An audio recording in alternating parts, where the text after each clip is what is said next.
I'm not sure if that worked, but I tried to start the stream at the correct timing. We're live! Yeah, but I think I did it a little bit too late. So there's a...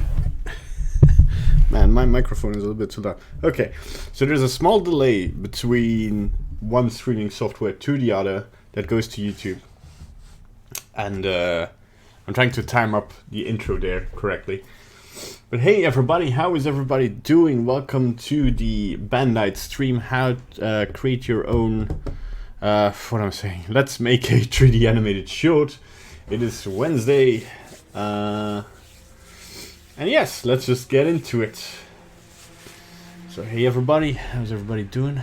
And yeah, last time we left off with the character in this pose, we were kind of wondering about some issues still popping up. And I did some thinky think in my head. And I think I know a way to actually improve the face rig a little bit more. So I'm just gonna enable everything here. I'm gonna go back to object mode and actually gonna delete some stuff. Not the camera, of course. But I'm gonna put the camera in a collection called camera. Alright, and I'm also gonna put the lights there. So just I don't have to hide them every time. So we're just gonna hide them. There we go. And we have our teeth lower there. Oh, they're in the collection, yeah. Oh, the raincoat is in a different collection. I'm just gonna call this raincoat. There you go. Alright, so we had this, the way we had this set up was that we have a, let's only enable our face rig here, yeah, you can see a little bit better, and put this up as B-bones, right? The way we set this up is that if he smiles, like, this will all get pulled up, and then we had a separate controller, which I kind of tried to lock just for testing things out. No worries, I did nothing off stream, but you could kind of move the cheek. Now I was thinking, why limit ourselves to having, I mean, why complicate things? Because this is also not like working to the best I wanted to. So I was thinking, and the thing we're going to test out now, is actually pretty straightforward. Because after that I want to get into texturing and shading for the first time. Kind of beautify our model a little bit more. So, what we can do... By the way, I'm listening to the lo-fi hip-hop radio, beats to relax and study to. Everybody knows that, sure. Alright. I'm like, why complicate things if we can just, in edit mode, we want to delete the inner cheekbones here. I'm not sure if it's gonna work, right? And now, this bone doesn't have a parent too, but we'll just parent it. Whoops, select the wrong one here. We're just gonna parent it, connect it to the mouth corner there, and then with the constraint, of course, we want to reset, and we actually want it, of course, the bone on the correct position here. So we're just gonna go in here. What am I hearing? What is that mysterious peeping noise? Thanks for the like. Is that just...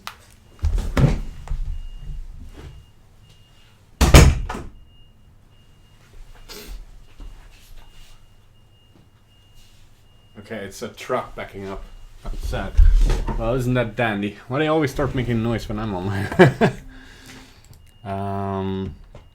Yeah, so I want to copy the head transformations to this bone's tail transformation, so it sits in the correct position.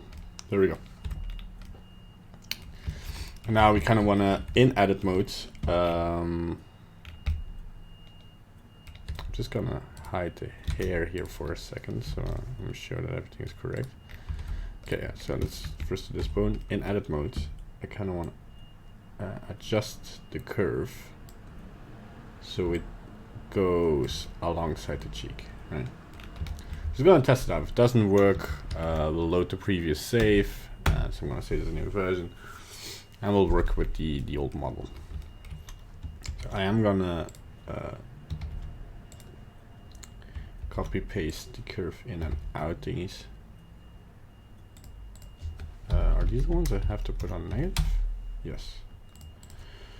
And on negative, there we go. There, that's nice. Alright. So now, in pose mode, I have one bone. This one needs to reset. There we go. One bone that controls all of these values. And what I then want to do is with this bone, it already has a maintain volume, so that's good. But of course we want the influence of that not be so hard. But at this point, if we hide our bendy bones here, we see that it's already kind of doing what we want, right? But because I was thinking, the way this came about is that I was thinking we move our muscles very consciously. We move we move our muscles unconsciously, but we act out certain emotions very consciously. Like you smile, and when you're smiling, you're not thinking, oh, I also have to put my cheek up. So I thought, like in rigging, I should create the same process where he can just control his mouth, he can smile if he wants. And it's already kind of doing what we want here. So it's going the right direction. Right?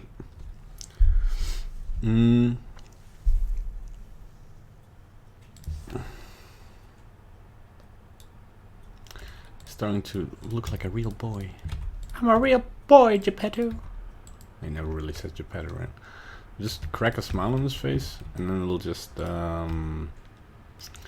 see how we fix this, right? Because I think this is the correct approach to do. So we have our weight painting here. We have a lot on that weight painting. I think if we just remove a lot of the upper stuff, that like this area gets affected the most, and then just a little bit less and stuff, then that might be a good thing. So I'm just gonna use the gradient tool, and famously I'm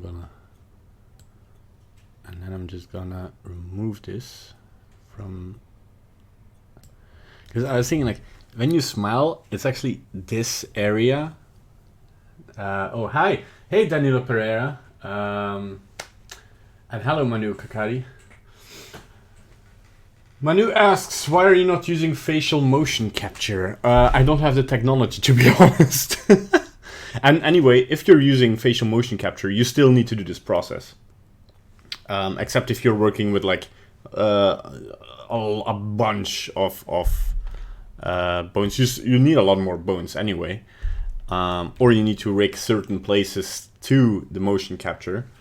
But you still need to do the skinning, so I don't think it saves time on the skinning part. So we'll go a little bit like this. It actually starts to look, whoops. Yeah, so the thing we want to do in the weight paint, we want to now do weights normalize all. Right, and then what we kind of want to do is average things a little bit. But I still have my, just gonna Control Z that. I'm also gonna enable my screencast key so you see what I'm doing. Yeah, I think for even especially for cartoony characters, motion capture might be a bit over the top here. I want my weight paint tool. Where is the auto normalize? Yeah, it's on. Okay. I kind of want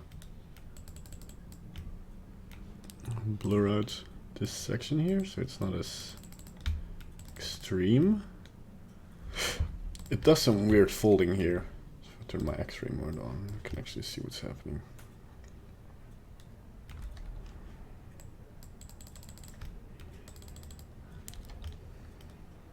So it's kind of, yeah, so it's this area being affected. But I think like if you think about it, if this pulls together, it's gonna stretch this.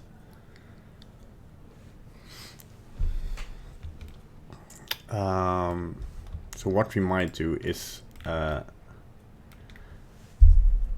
we might do something very funky here.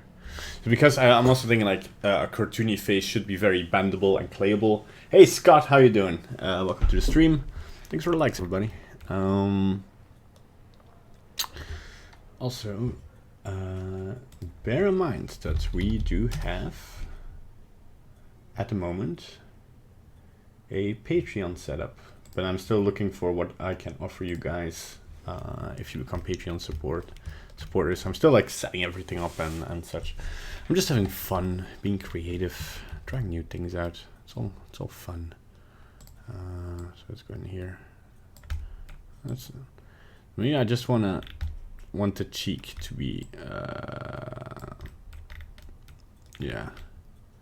Still doing weird things, and I think it's doing weird things not because of the cheek, but because of the...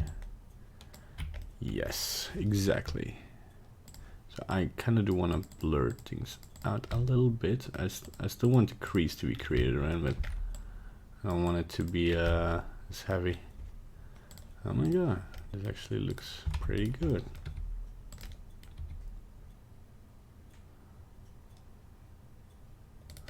There's still the issue of so now this doesn't move along, right? And we still kind of want something here. So I was thinking, hear me out. If you go into edit mode, right, and we select our bending bones again, and maybe with this control we also want a bone going straight through the entire face to the eyebrow, so we can smoosh these two together. We're actually smooshing the face, and you know, we're just gonna try that. It might sound crazy. Whoops. Just want to extrude the Z here. Then put it all the way up here. We're just gonna go crazy on this train. So we want oh yes, we want this tail to be the same as this head. So we're just gonna select this head. Ah man, I still need a... Maybe I should write a small script for this, but... Oh. Wait. I copied...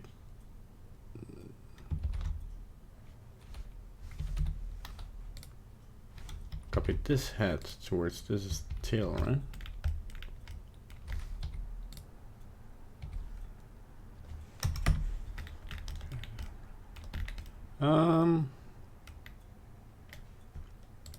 Wait. Is that... Did I... Oh. Oh yeah, that makes sense. Yeah, no, okay, I want its tail to its tail. Yeah, okay. So, there we go. Whoops. And normally these should be the same. Yeah, they're the same, so that doesn't matter. Okay. Wow, so many people in the chat. How is everybody doing? You have any tutorial for rigging? Well, as soon as I finish this, I'm actually planning to do a demonstration of how I set this up, and do a small tutorial on like a bit more streamlined than this process on how to do it. Which GPU are you using? Currently, I have the MSI RTX 970. It's a bit of an old beast, but it does the trick. Create some bending bones. 4 segments should be good. Maybe 5. Yeah, I'm looking to buy a new station because this one is kind of dying off. Hey LK, how you doing? And hey Control S Marcus, just Marcus for short, I guess. How's everybody doing? Welcome to the stream. To the beautiful stream, full of beautiful people. I don't get what he's doing here. What is he doing here? It's kind of like...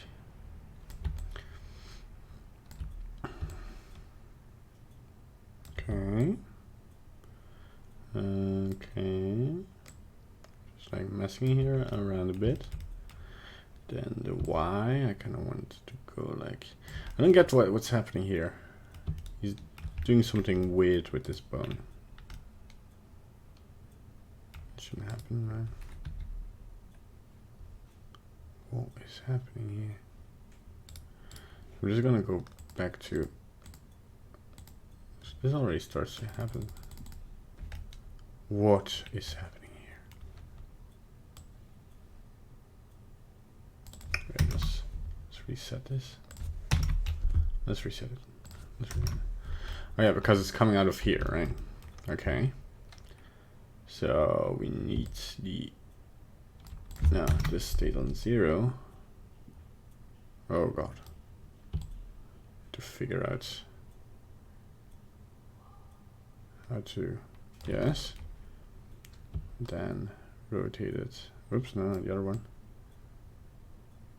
Oh boy. Oh boy. Other way. Oof. Okay.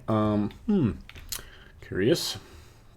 I might have to put another bone. So I'm gonna subdivide this, and I'm gonna delete the bendy bone from this one. Yeah.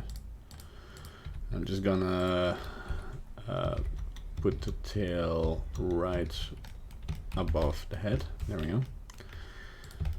Yeah, I think we'll have to do it this way, and then if this one moves, it should move as well. So make parent, and in pose mode, just gonna test it out really quickly. Yeah, it moves along. Okay, good. All right, so then this one, I already kind of want to. No, this one is its parent, and that's cool. Okay, cool. And now I kind of want to reset these values. Yeah, it's gonna make more sense. Start handle, put absolute. Wait, what does happen if I put this on the eye corner? Mouth corner. Mouth on the left side. It's the bendy end. What if I do that?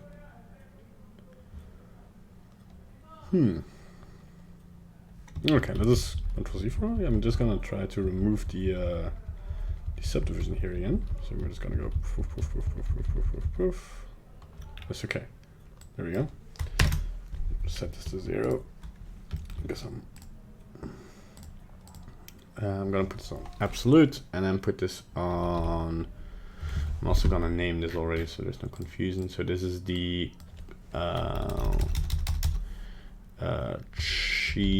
face squish bendy -L. Just gonna remove it from the other side for now, since we're just gonna copy and paste it. Hey Danilo, this is awesome. I want to learn how to do that. Yeah, just bendy bones, man. Does these tutorials include sound editing? We'll be doing a little bit of sound editing for as far as Blender lets us.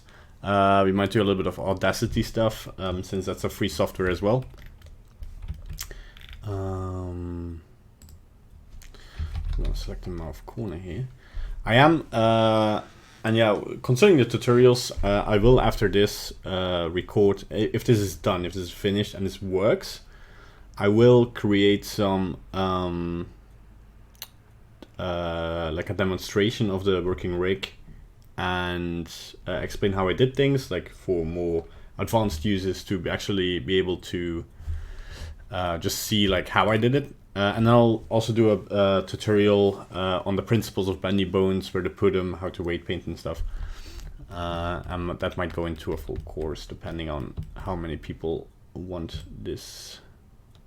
Oh. I'm just gonna rotate it like this. And the upper one I kind of want to follow along the nose. There we go. And we might just do a little bit of an S-curve here. Yeah. And let's see if this works. So we're gonna go in edit mode. We're gonna say stretch 2. I'm also gonna, I don't know what this is. And this is gonna go to the brow, the control eyebrow bendy root on the left side, and reset. Okay, so this is doing something weird. Why is it not stretching too?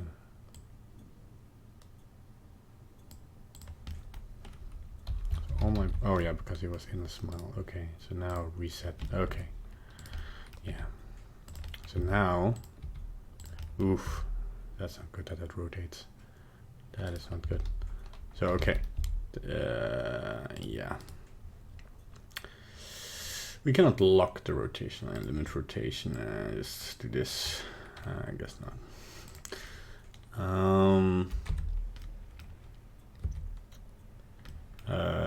Yeah, now see that the stretch 2 should go to the tail. There is a button, yeah, head tail. There we go. But they shouldn't rotate because that's just gonna screw with everything. Not the bending bones, man. I mean the entire thing. I can't make such a thing. I'm not your level. Well, follow from the start and follow along. I show everything I do. I do nothing off screen. I think doing an entire tutorial for an entire animation series is would be pretty hardcore, so to speak. What I suggest, I can make a suggestion though. There is this thing called the Blender tutorial library. A friend of me sent this. The Blender tutorial Bible. Excuse me. Blender tutorial Bible.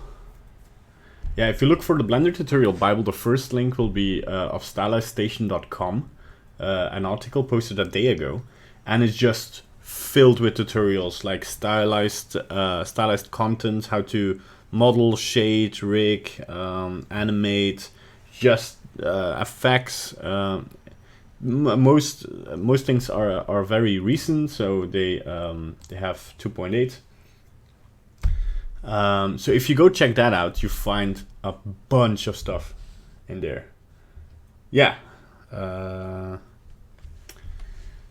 So that is just if you just Google that and just do them one by one. I think the most important, because I'm learning to draw at the moment, like from scratch. I do know some like anatomy stuff and such from actually yeah, what's it called?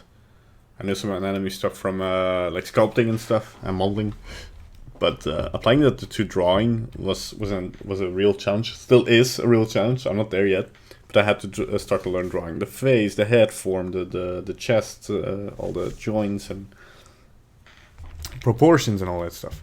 I think the best way to learn now is, yeah, start from scratch and start to you know, just do it. Just do it. So I think maybe if in edit mode I clear the parent, right? Hear me out.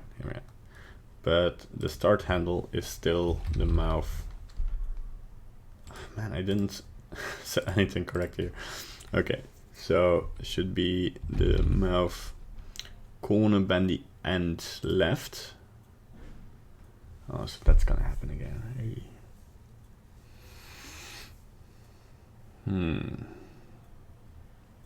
Because it tries to.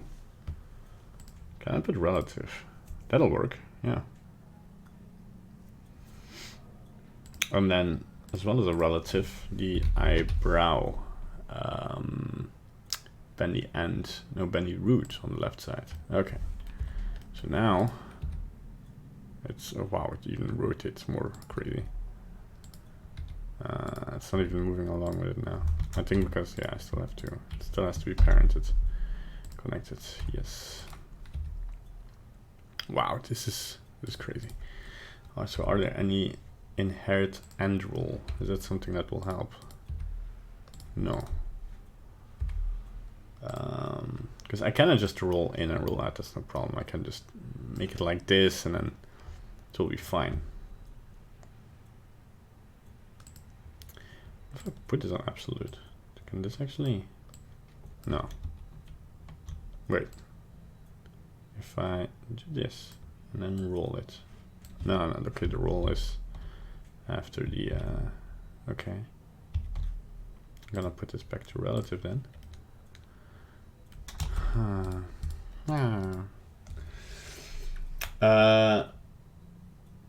About converting this as an anime from 3D to 2D, is that possible on Blender? Sure. I think even in Eevee the toon shader kind of works, right? So instead, if we have our normal shader, if you just go to, oh no, they removed the toon shader, didn't they? Did they? They did. They did. But yeah, it wasn't as good anyway. But the trick is kind of like to have an emission, and then kind of creating the shadows yourself using the shader. Just a mix of. Because I think what you could do is say mix between these two. I'm not gonna make a tutorial now about the shading thing, but I think the hardest thing to do, like if you just put your normal information and lighten up the areas from where you want your light to come, and just because for each character in your set you do the lighting separately, because it's just like with the anime style and stuff, the flat shading style, it's more important to look beautiful than physically accurate, as opposed to 3D, because so much is left to the imagination. And I think the hardest thing is the shadows, but I think you can just emit accept shadow rays. That really works. Oh no, because it's the shadow rays from the object.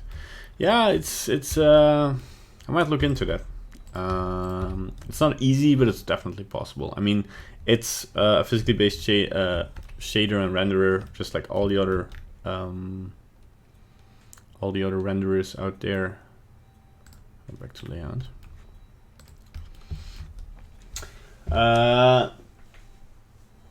Yes, like Scott says, look for NPR shaders for Blender. There are some good ones. Yeah, you can also just online. There's so many good examples. So when I just move this works fine. This just works as I want. But the roll, oof, it should not inherit.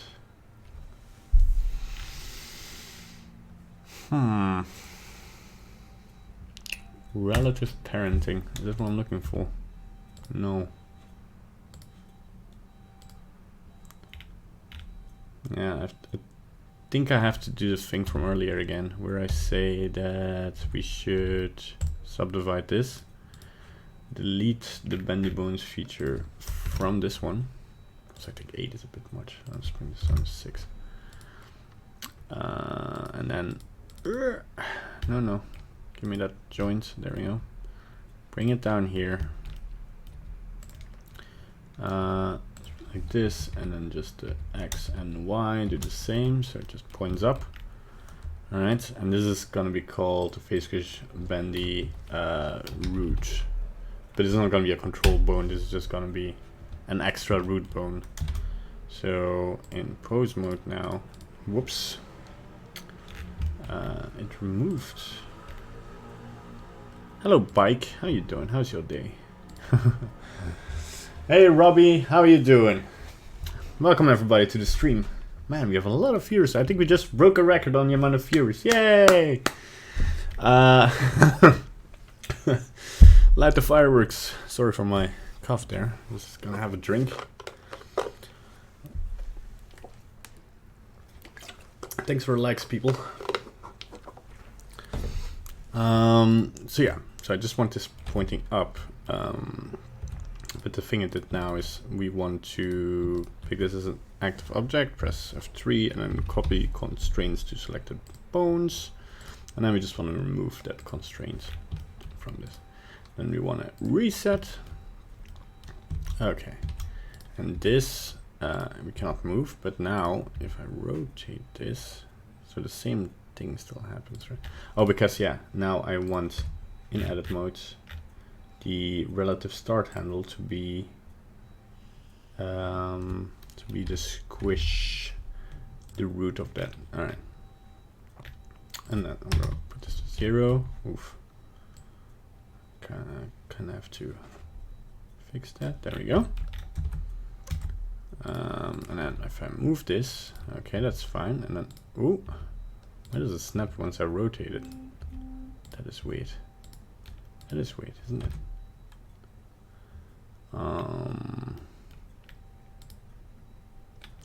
Maybe I kind of want to rotate this bone already. Something like this, right?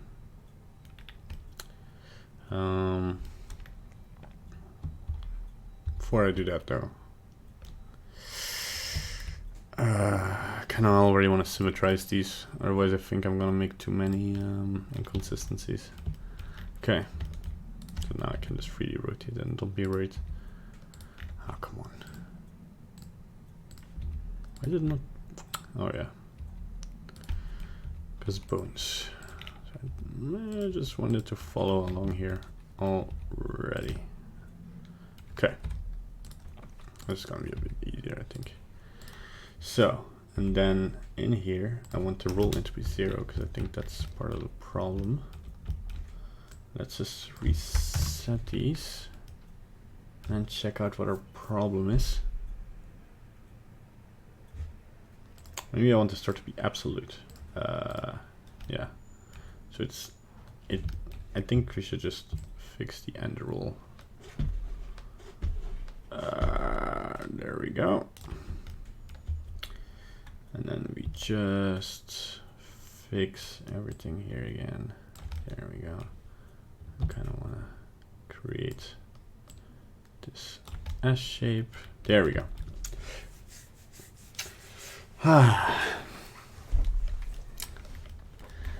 Just listening to some chill out grooves. If you want to listen along, I'm listening to lo-fi hip hop radio. Some chill out grooves for some chill out work. Yeah, now it's just the issue of copy pasting these values. I wish this would have been automatic, and the X values need to be inverted. Yeah, there we go. And also the roll in is 0 and this goes like this. Oof. But I think we also need to rotate that. Yes, there we go.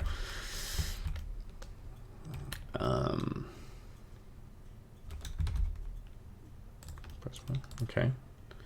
So this constraint, of course, needs to go to R star file. Okay, reset. There we go. Now, if I rotate this, okay. So we want this bone to, because from here on it's easy.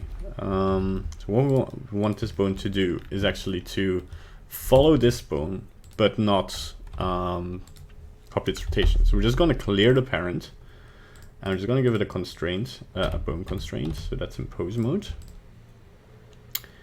We're just gonna, we could just copy location, but copy the location of our mouth corner bendy and left the tail. There we go. Now if I rotate this, there we go. That's what I want to happen. Just to squeeze in. Yeah. So one more constraint I want to add to this one is a maintain volume. So we get that flashy part.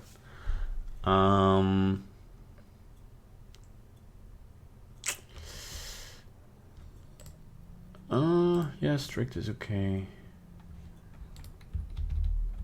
And then if we squish it together, it should increase in volume. Still doing some weird rotation once I get here, because yeah, it starts to flip here. So I think that's because I kind of pushed the curve out a little bit too much.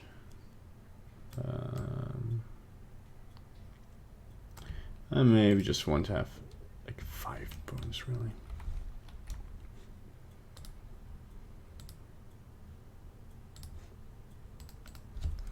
I want to add that value here. Checking what's different now. Oh, and then let's do this value here.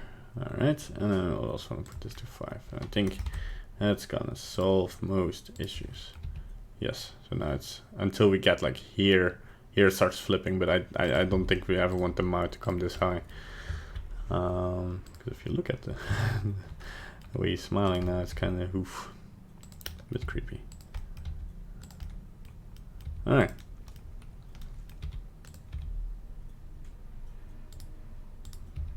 And we can still rotate this if we kind of want to adjust the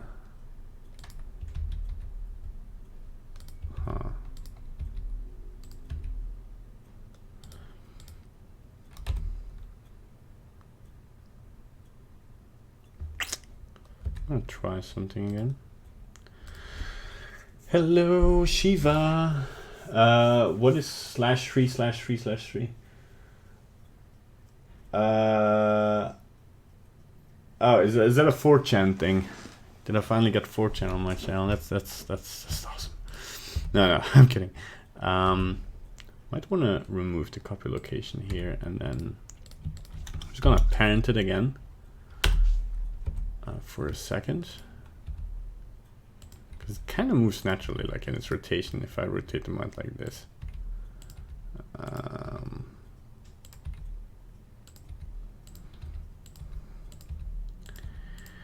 You know what I'm thinking? I think we could even optimize this more. So I'm pretty happy with this, and we'll skin it in a minute.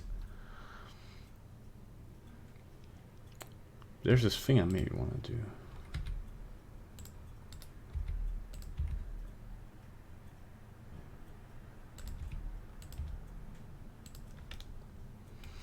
Okay, so in edit mode, I'm gonna create a new bone.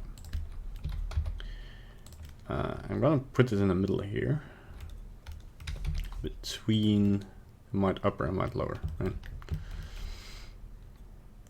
And then what I wanted to do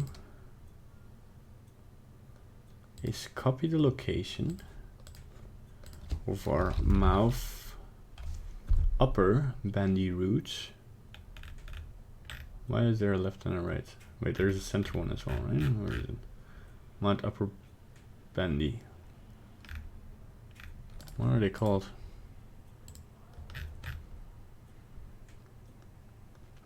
Oh, I never recalled them. These are just bandy roots center.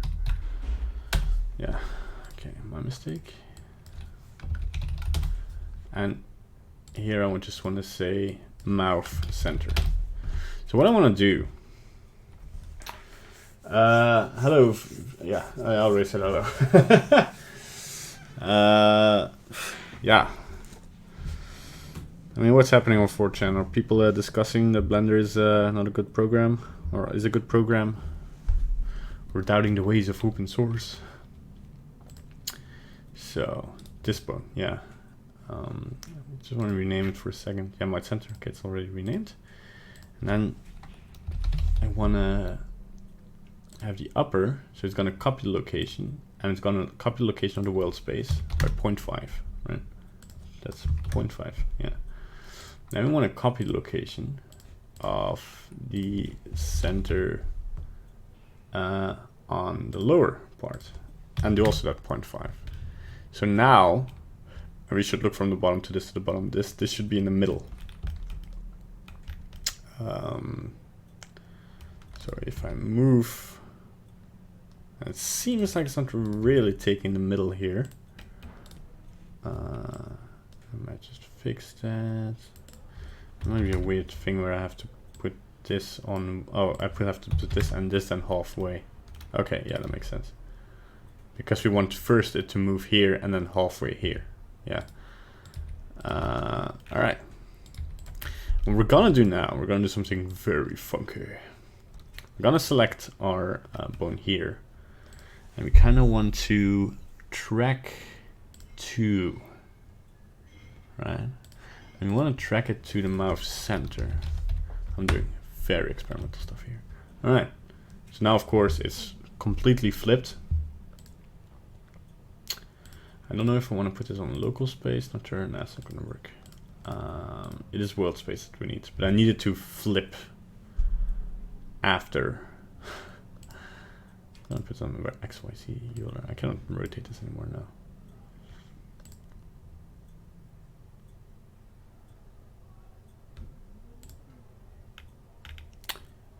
So no.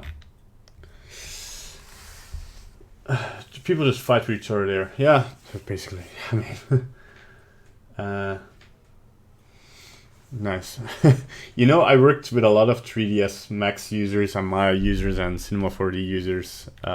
Worked with a lot of people, and you know, you can have a civilized discussion about all these topics. Basically, they're all just the same thing. I mean, there's pros and cons to using everything, and I just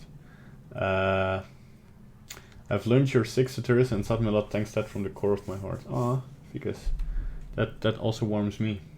Is there an option on Blender where we can use the Python function as a node, like user-defined node? Yes, of course. And so in shading, you mean, right? There's just a very simple. If you just have a, where is it? What's it called? Damn it. Code? No. It's not that. Command? No. It was there. Script. Yeah, it's a script. There you go. So you have a script, and you can write a Python script in here. For instance, rig UI, whatever it does. It's from a plugin. But you can write your own scripts. If you go in your scripts writer here, and press new, and you say echo hello world. I don't know Python. I'm just trying, like any programmer here will now. But no. And then in here you can just select that, and then I don't know how you define outputs in here, but you can put nodes in and out of this as well. I know that's possible because that's how plugins like extra nodes are created. Yes, something. And then we just. Alright. So back to the task at hand. I have used all of 3D programs you can name over the past 20 years. Holy, yeah. Hey Amar, how you doing, by the way? They're all the same, just a different UI. That's why I love Blender. I can do everything I need to in one program for free. Yeah, I think Blender is such a great tool for beginners because it is free and you can use it without any. You have to not pay for a license or register. You can just download it and start working with it, and it updates like pretty frequently. So you're kind of working with the newer technologies in the industry. Though, of course, as a software package for it doesn't still like doesn't super work because for bigger productions, I think, because like there's so many software packages that are so specific to a certain task that they just can pour all their resources in maintaining that, like ZBrush for sculpting, Substance for look dev, and I think they're not going anywhere. I think other packages that offer a full range pipeline do kind of suffer from trying to put too much into one software package. But I think there's still some stuff missing in Blender to the extent that it shouldn't be added in Blender, because like if you add too much, it's just gonna be over the top. Like specifically like liquid simulation and smoke simulation, I think it's cool to have like a base model in Blender you can learn, but I think Houdini is still gonna cut it, like if you want to do really tough stuff. Where can we study Python for Blender? I have no clue. I've looked for people who gave tutorials on this.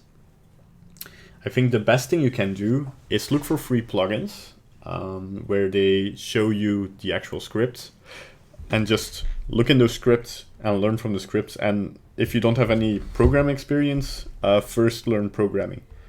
Because I don't think it's like too easy and out of the box package where you can just write in the Blender context and an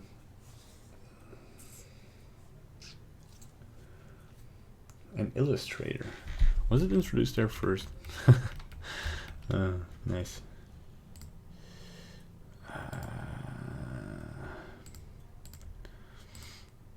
How can I do a track 2 without...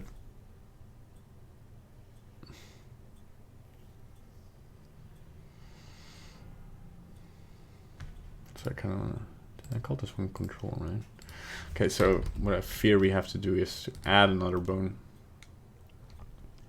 which goes the other way. So I'm gonna put the roll on 0.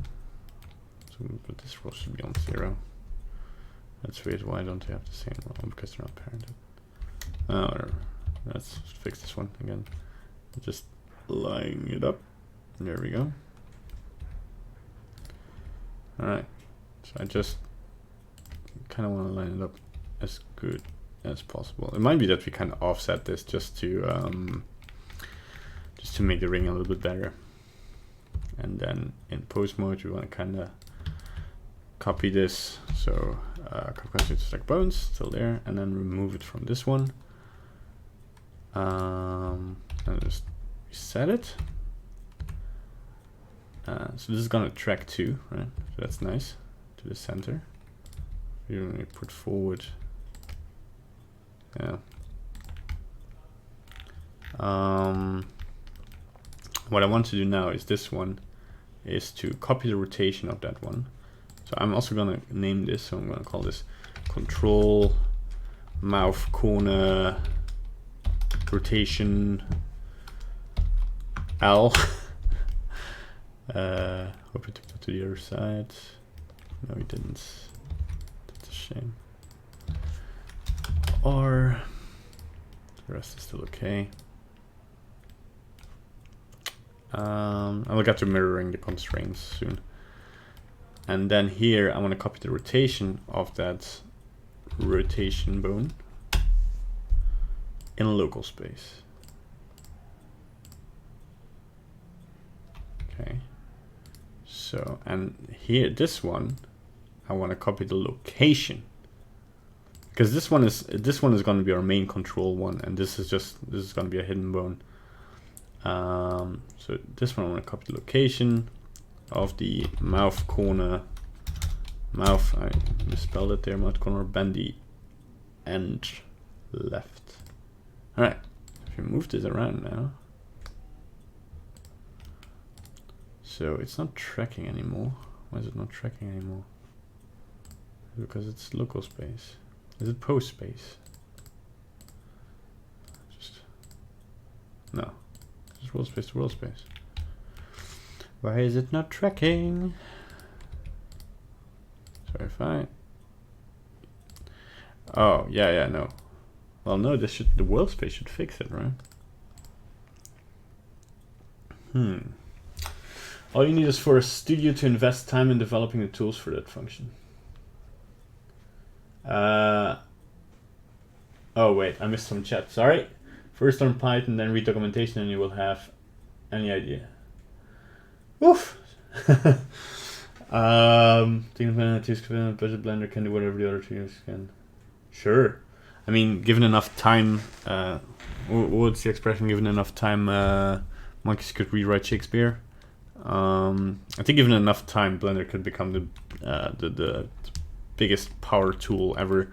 Of course, but of course the funds and the time need to be there, as well as the thing about some people are like, oh, why are there not more developers working on? They have the funds, they get funding, right? But I think it's a thing about too many cooks in the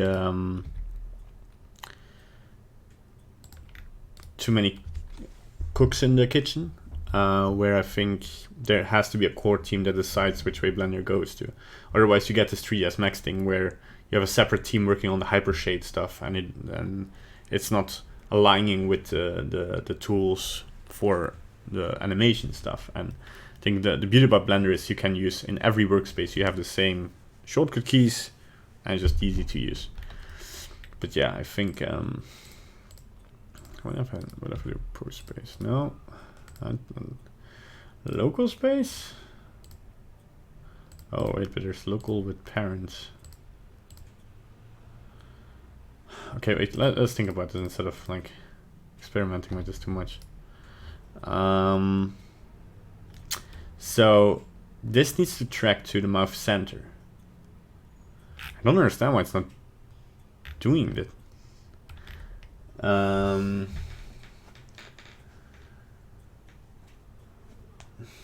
Yeah, I wouldn't call them terrible. I think like why a lot of like I think people need to understand that a lot of studios use Maya, but none of the studios use Maya out of the box. Maya gets adjusted a lot by TD artists, by technical artists, and pipeline people in those studios, adding so many tools to work with. I worked in one of those packages for. I will shortly think about my NDA and how much I can say about this. But the thing I can say is that we worked with Japan Studio, and the tools we had for lighting for I can't tell you which game it was. It was NEC 2, so that's an amazing game I worked on. But the tools used for that were specific for that game, and we still used Maya, but the tools that we used weren't like out of the box from Maya. We used the interfaces and buttons and things we could move around, and it even interacted with the engine. And of course that's necessary because you cannot look for Maya connect with my custom engine. Like, of course it's not going to work out of the box. Especially like as well, like there's some stuff where you can export lights and cameras from Maya to Unreal or to Unity, but also that kind of doesn't really make sense because then you're kind of working with, you have to translate color values and such and render values, lookup tables and all that shebang. But yeah, it's actually like I think Maya is very a powerful tool, which gets, I think, and don't flame me for saying this, but I think a lot of people forget this, that although Blender can do all this stuff, it can, like for instance, sometimes like in the studio work that we had scenes that were very big, huge scenes. Like you had a forest and all the trees were like 1,000 polys, and the leaves, I mean, I don't have to tell you about leaves, right? And I don't think Blender could handle that. It has been optimized, so Blender is powerful, but not as powerful as Maya. Although, again, yeah, we had to do a lot of pipeline stuff to get that stuff working in... I think I know what the issue is. Okay, so what if I'm going to clear a parent here, right? So now, yeah, I think that was the issue. So I think the parenting was the issue. Yeah, it was still a parent. So now, the only thing that needs to work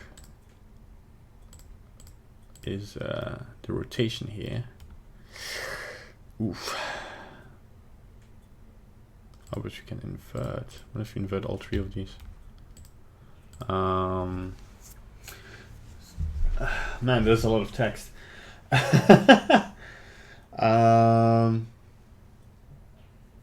Yeah.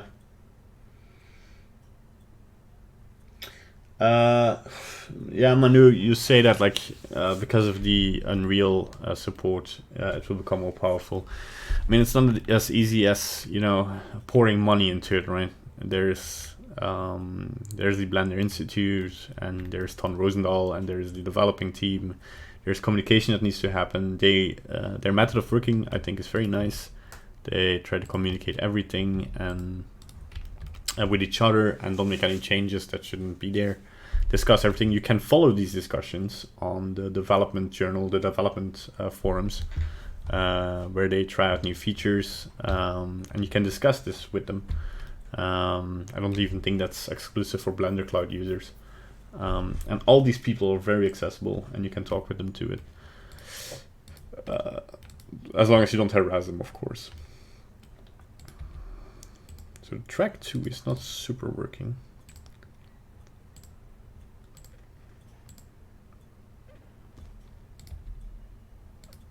Okay. Trying to... So no. So it is world space, right? It's just like... If I move this, this gets tracked too. I mean, it looks like I'm destroying the rig, but I'm actually getting to something. So this one, okay, we're just gonna delete the constraints here for a second. That it's you do first things first. So the track two works, right? All right. So, but then this, once I move it, it doesn't. It tracks relative to its position, which I don't care. Which I do care. Yo, Keek, that thumbnail is 10 out of 10. I know, right? So I took your guys' suggestion and put them in the thumbnail. For all that goodness, trying to lure more people here with my clickbait. Well, that's not really clickbait. I mean, we have our character here, right? So. Why did I check this on? Yeah, okay, so it's... Is it because... No. Oh, okay, so I first have to copy the location and then track to. Yeah, because its position is done by a constraint. So now... Okay, so that was my mistake. So that works. The only thing I do want to do now...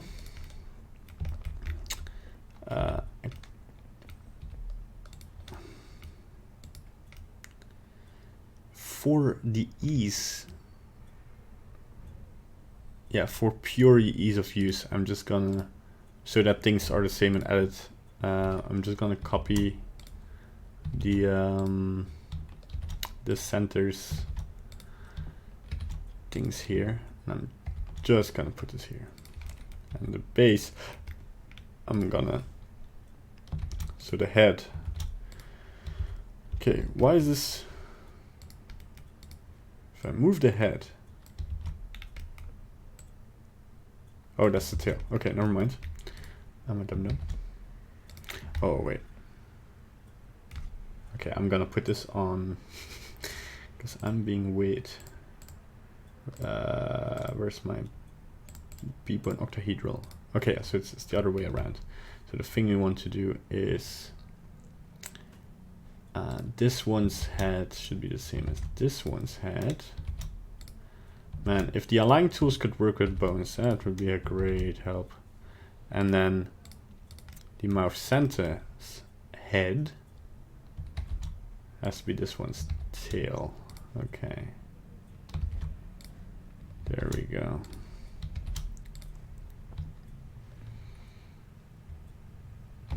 Yeah. So now if you go into pose mode, it's already in the correct position. And then also I might just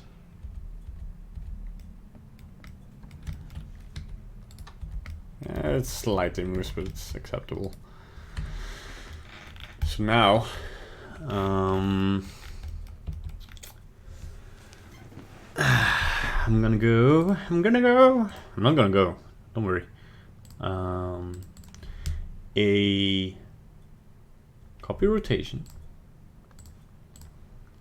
of that bone, which is the rotation, micron rotation L bone. And I'm gonna do local space, and normally it should, oh no.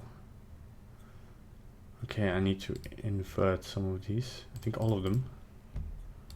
So now, there we go.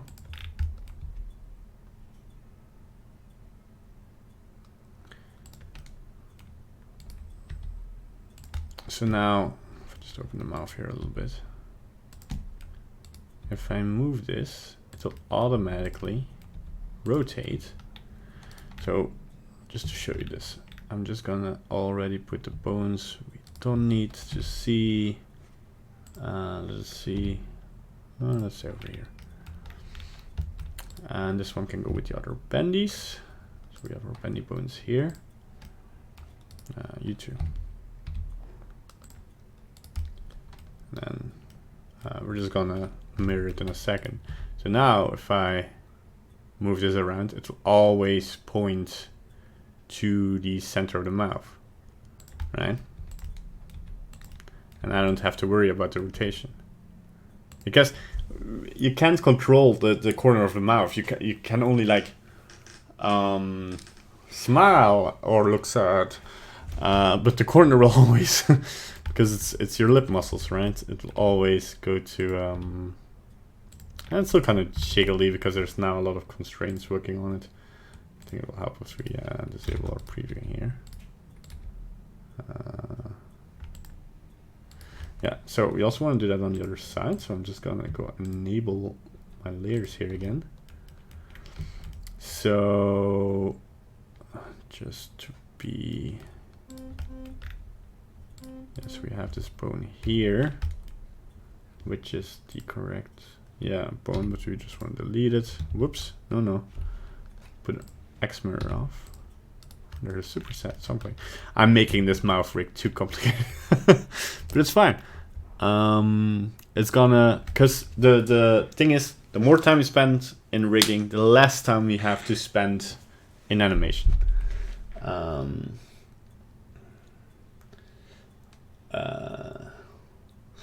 Well, I would ask another question. Is there any software on the market that allows you to carry out a project almost completely without leaving the program, like this one from Bandai? Sure, Maya. You can do everything in Maya. Maya has a built-in sculpting tool like Mudbugs, built-in shading, lighting, and rendering. And I think, although 3ds Max, yes. Cinema 4D, yes. I haven't worked with Cinema 4D, so.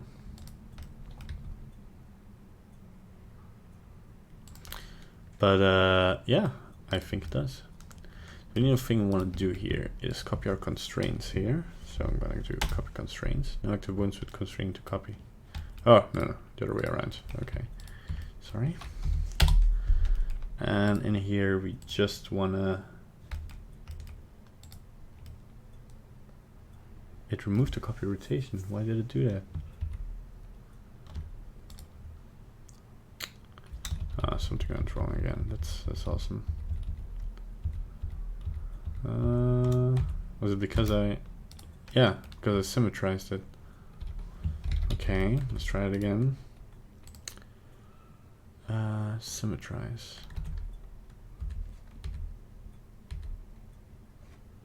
So this one is named correctly. Yeah, so now we just need to put everything here correctly. Okay, good. And then this is probably the most complicated mouth rig I've seen or made ever. I don't think they allow you to build custom plugins to customize. Maya does. I know it's weird for me to defend Maya and stuff, but yeah, it's kind of like, oh yeah, we want this to be R. Don't forget that. There we go. All right, so now we get to the fun stuff. We first want to enable only our bones. So now, I think this one we also want to move to this layer down here.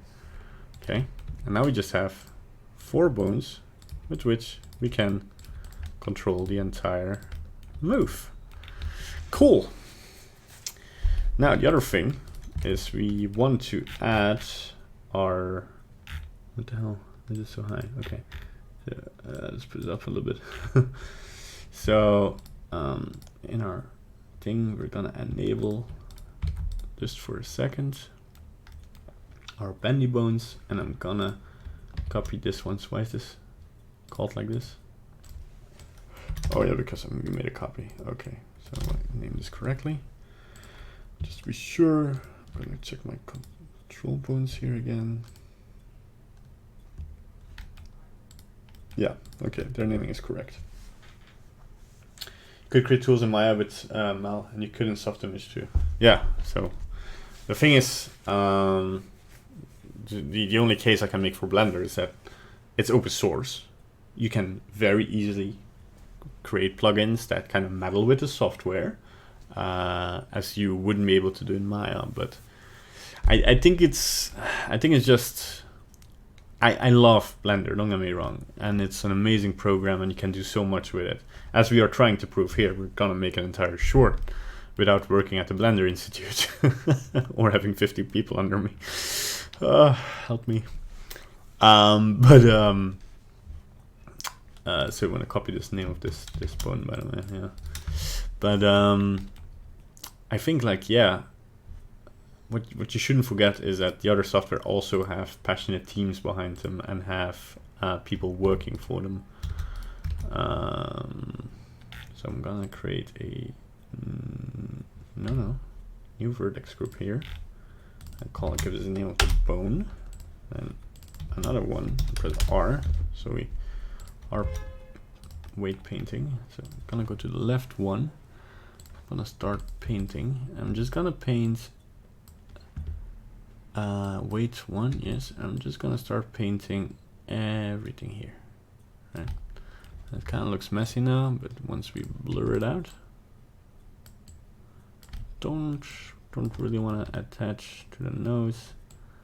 I kind of want to make this a little bit crossover. Yeah, we do want to do this. Just a little bit here, right? And we're gonna go weight. We're gonna normalize this, and then we're gonna say normalize all, so our face is correctly, all right? And then normally, look at this. I mean, it's not there yet. Because we have some things that are not affecting it correctly.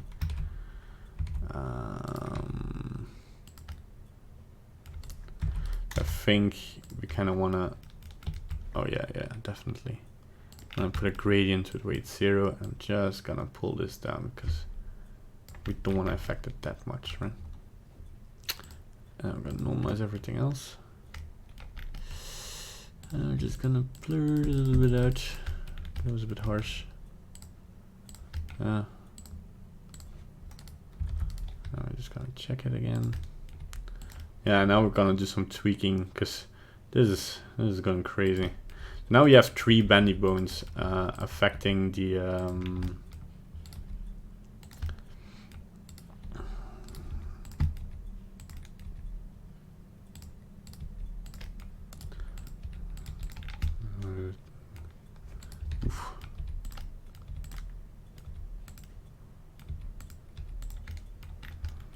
affecting this area.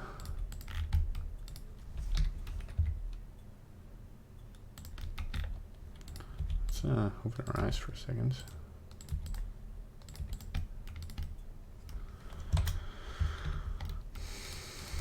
So we actually see how this looks on the character. Right?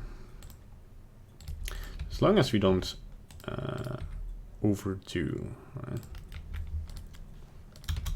So the thing with the weight painting we want to keep in check here is that the mouth upper bendy, this one I just fully blue, right? But we kind of want to also blur this area out. This is flash. This kind of moves a little bit to all sides at all the same times and stuff. And also the cheek, kind of want to blur out everywhere, right? I kind of want to diminish the effect. I actually also kind of want to remove it from here. Yeah, that's safe as well. And then weight, normalize all. So we don't want to normalize this because we only want the bendy to affect so much. We don't want it to take the absolute position of everything. And then we can see that it starts to make sense. And then we can start, like for instance here we see that it's just this being a little bit too much on one side, I think. No, this might be too much affected by something else here.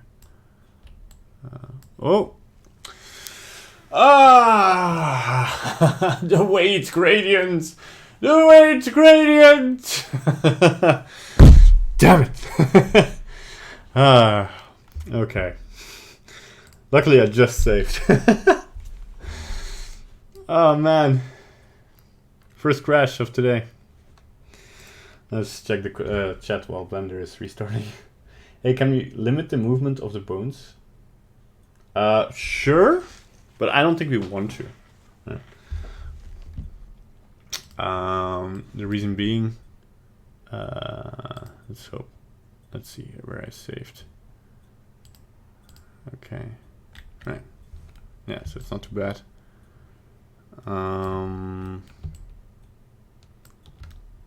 So yeah, we kind of see here that the weight here is a bit extreme. So I might just do this and average it out here, right? And just normalize all again. Look at this, look at this. Also another thing is, that I didn't mention yet, but if we move our eyebrow now, like this also gets effect. So it's basically like pushing a bone in between these. So it squishes the area. Like if we enable our bendy bones here, we see that if we go to B bone here, oh no. What does this do actually? Huh. Oh, okay. We don't want to. Why would you animate if we display bones as shapes? It's just weird. So if you check our B bones here, we can actually squish this together, right? So, so it's actually also affecting the face. That's pretty nice, yeah. Kind of like, we can really like overdo expressions here without feeling too guilty. Whatever, you know, just go to our face bones here and be like, like this evil villain. And then I think like you still see some issues popping up here and there. And I think this is really like which we can check out in a second. But once we apply our subdivision, I mean, it looks like Chucky at this moment. And we're never going to do this extreme of an expression, but it's good to do these, to do the extreme expressions, because it shows you how far you can push the rig around. So now the rotation is automatic. We can buy this lip.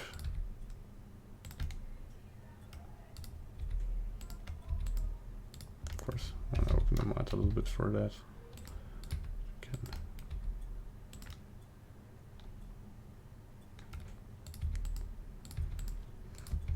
Let's give him a focused face, right? Like he's focusing to do something. Huh? There you go. Can already do so much more with this rig. Alright. The Windows temporary folder saves a recent copy of the file when it closes, right? To some extent, I think, yeah. Hello, DivSod. Welcome to the stream. Leave a like if you like the stream. It means a lot to me.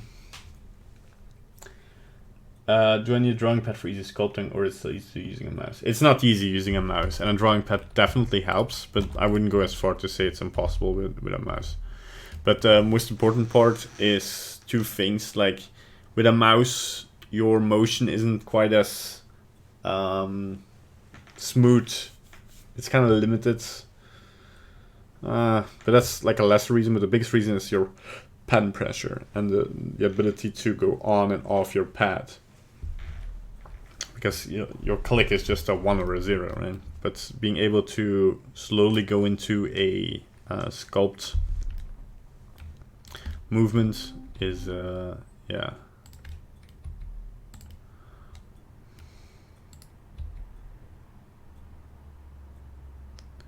So we had some issues here.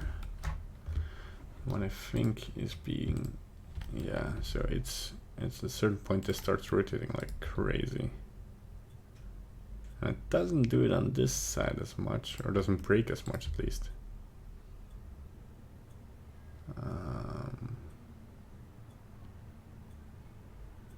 Yeah, having something making sure that the I think this might be because of the start handles. They're relative. I don't know, tangents. No, it's not gonna. Yeah, it's just like an issue we can't kind of have to ignore because it's not really an issue with how far you want to push the rig.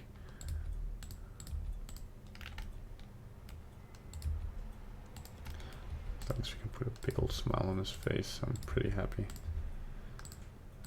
Pretty happy with this, yeah.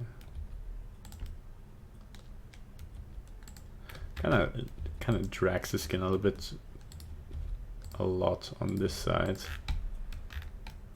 but I don't think that's an issue. I love how the mouth moves as I move this. This is why I don't like using shape keys, because it's so clear what they do. So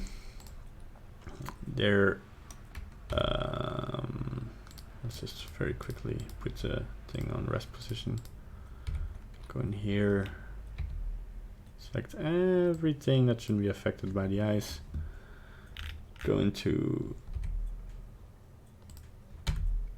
the eyelids, blends from shape, disable add. There's even things on the back of the head being affected. Do the same thing. Do the same thing. And do the same thing. Here we see it being corrected again. Alright. I mean, we could also alternatively make a I think the most extreme we're gonna put a smile is here. And of course a very important one is opening the mouth. And that seems to be working quite well actually. I think like putting the lip. The one issue I have with his lips is that it really starts stretching down here. So again,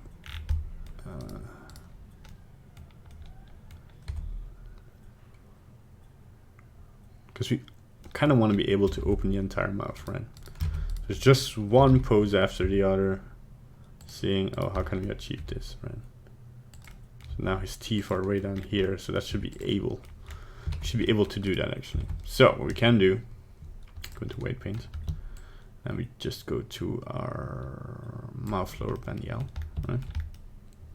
The first thing, of course, is maybe we first want to go to the jaw, and we see that the jaw is affected here.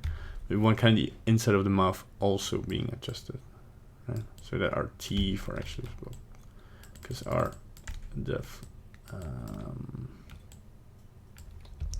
hello.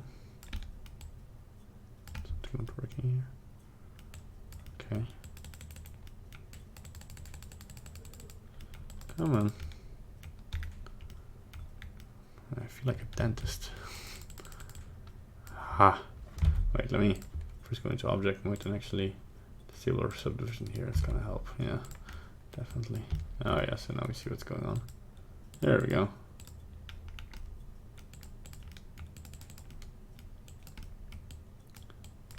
This. I might decide to pull a little bit more of the skin with it. But not the lips. But with the lips. And another thing I really quickly want to check. Enabling our penny bones. We do have a prism maintain volume. Yeah, okay, so that's on. That's good.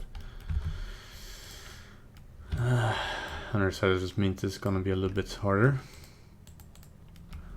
I think we kind of do want to move the entire lip here a bit more.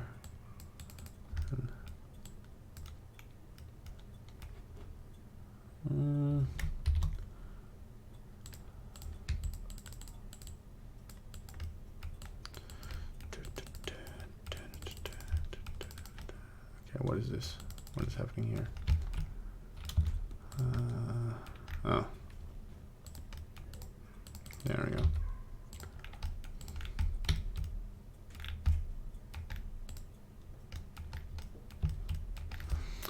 I'm gonna Control C that.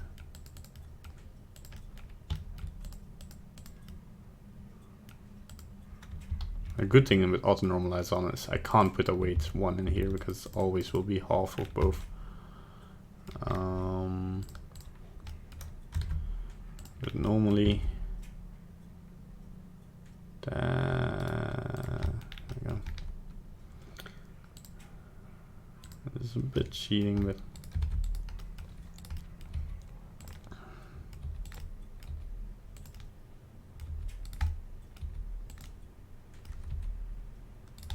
not sure if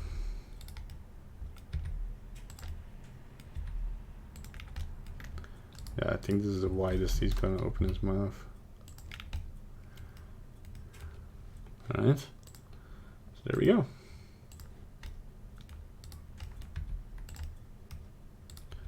Give him a big old smile. And of course you want to always see that the bones here are a little bit like going inwards, because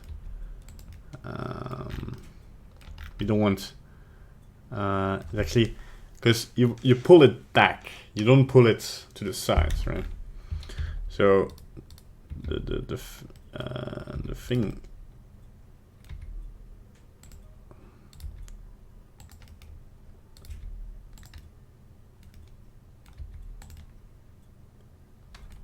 why is there suddenly so much being moved? Okay, hold on. Sometimes it's also good to move bones like this, so you can actually see what's being done. You can actually see it. Here it starts to forming a little bit weird. And that's just a tad normal, but shouldn't be. Like, this looks good, but this starts to look a little bit. I'm always going back to that rest position. There's something weird happening, like if I start animating this.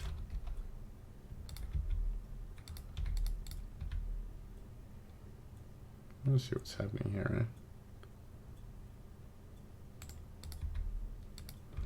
It's a bit weird, especially because it's not happening on the other side. The other side seems fine. The other side is actually moving mostly until I go beyond my limits like I want to. But this side is just going bonkers. So,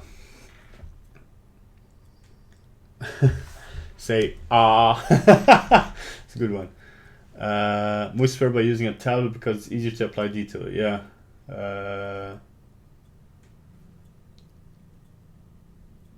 A trackball is also nice. Yeah. I do have a lot of patience. It's important to have a lot of patience in this industry. Like, you can't imagine things go wrong. Like I heard a friend say once, like a colleague actually. Wow, now that you work in a professional company, one would expect that things work here, and like she was kind of frustrated. But I think it shows that even like big studios like Weta and they still like run to some issues from time to time, crashes. I mean, I remember like an anecdote from the first Transformer film where one of the bigger Transformers, or the second Transformer film, one of the bigger robots fried one of the computers. Yeah, artists should have a lot of patience. I think there's two virtues that make you a real good artist. One is patience, especially with your own experience and your own progress, and also with like everything you use. Things are gonna go wrong, things are gonna break. The most the thing you're gonna have to do, the things you're gonna have to do again are really frustrating. Like if you lose an hour of work and you have to do it again. I think the second virtue is some kind of laziness, where you want to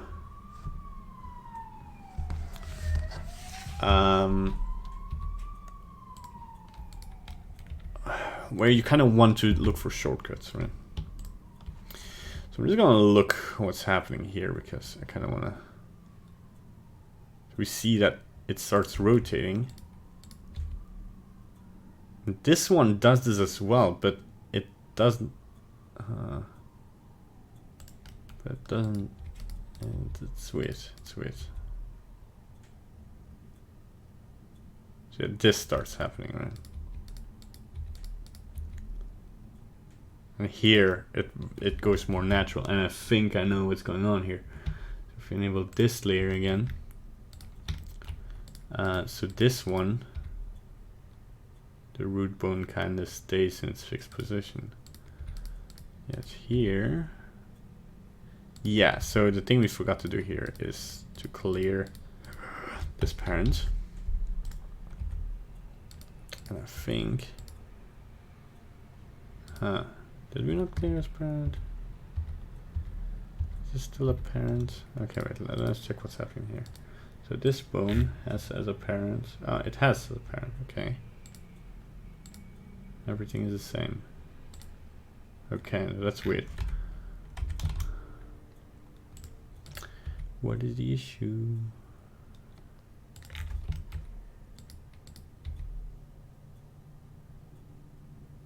Oh, because they're going in the... I think I forgot to copy one setting, so... Yeah, so this needs to be absolute. Okay, there we go. Hello, ghost door. Man, I just scared my pants off. My bathroom door just opened. Like it was haunted. Oh man, that's a cold breeze coming in. Hold on.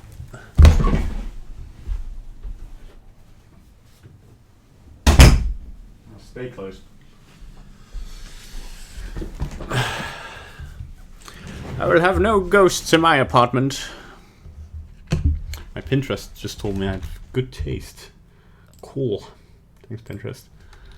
So now the issue should be lessened. So yeah, so now it's a little bit more natural. I think there's still some things we could kind of fix, like the weight painting on the upper lips. Upper, yeah. I think it goes maybe a little bit too much. I'm gonna save just in case. With weight 0, just gonna. I think it should not affect this area that much. Right? I may forgot to measure blur just a tiny bit. Yeah. It's just experimenting, putting new bones in there and such. So yeah, now the nose is not as affected by it. So just if we go, so it's limiting the problem area. So now we got a problem when we go here, but we're never gonna go there. We're just gonna go in this area. Yeah, it starts to get funky as well if we move the bone. But I think we can get away with that though. But on this side, it goes completely bonkers. The thing we want to, because the poses are one thing, but the reason I'm going like back and forward is like we're gonna animate this bone from here to here, and that animation has to look good, right? And like if there's a problem area in between, then yeah, we need to fix that. Okay, Amar, see you later.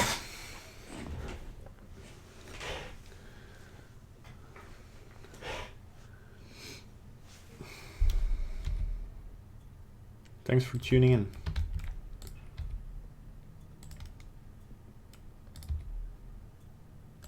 It also helps to move the lips a little bit.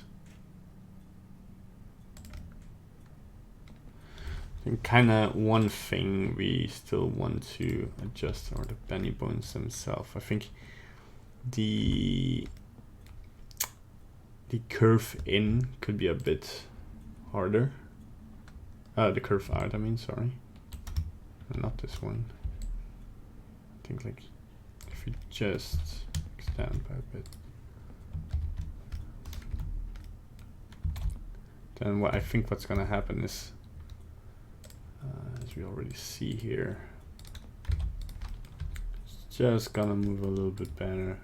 If you move it down here, it's gonna take a more natural shape. And we still have this issue. If we go to our jaw. Yeah, so that's very clear to what caused that. I might just blur this or take an average more like. It's going a bit better. Actually, I might just go weight paint to 0.3 or something, and then just drag this over. And then blur it just under the lip. Because I mean, it even drags a little bit on the lip, right? So we might even go to weight 0.1 and then drag the underlip. Whoops. Drag the underlip. No. 0.1. Drag down a little bit. There we go. And then just blur it out again. And then we're gonna go weight, normalize all. And that should not fix our issue. So we're going to on my flower here. Just gonna blur this area a little bit. There we go.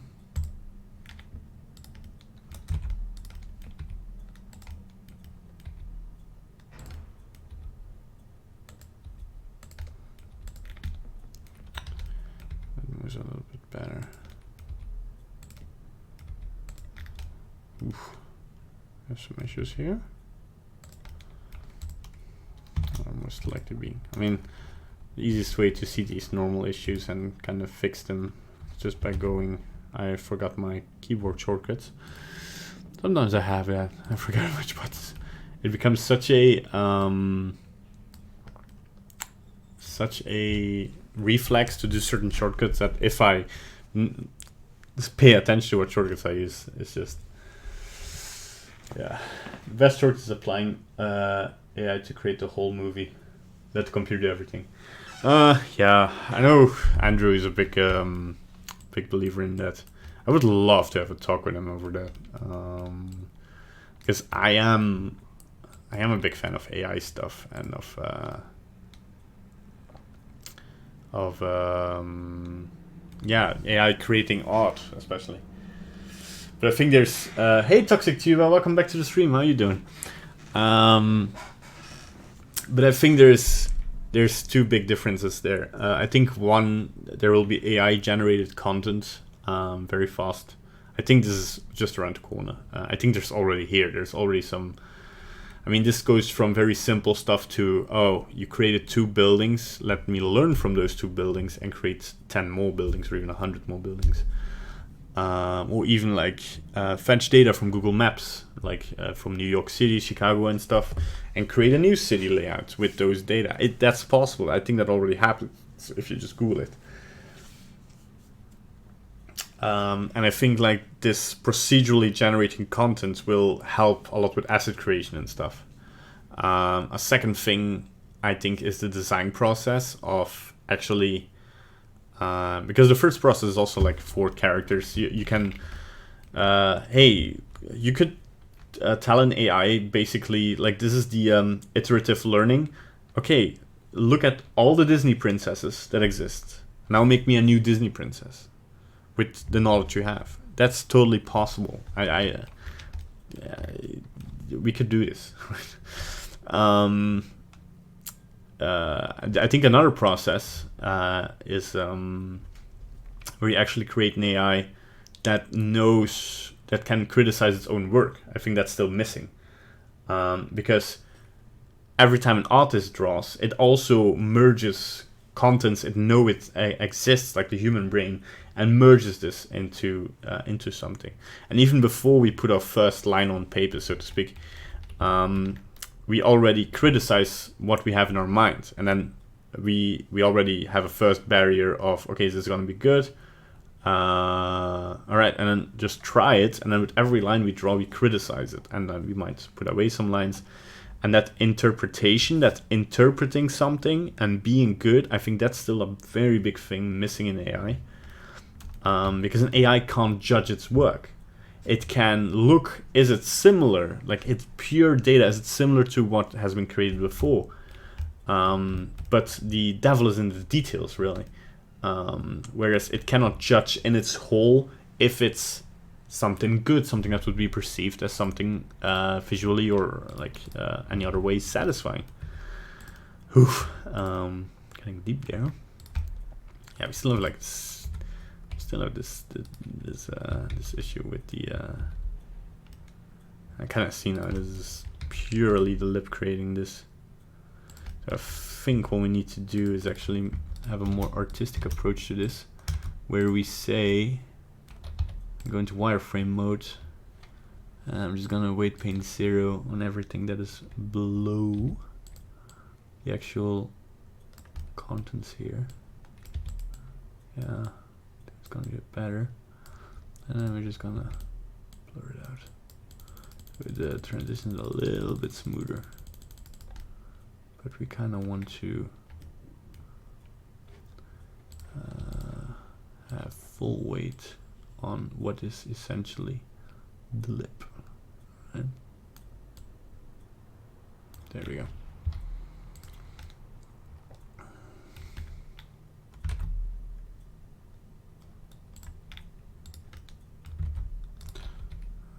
Okay, so we see some issues running up, especially some asymmetrical issues.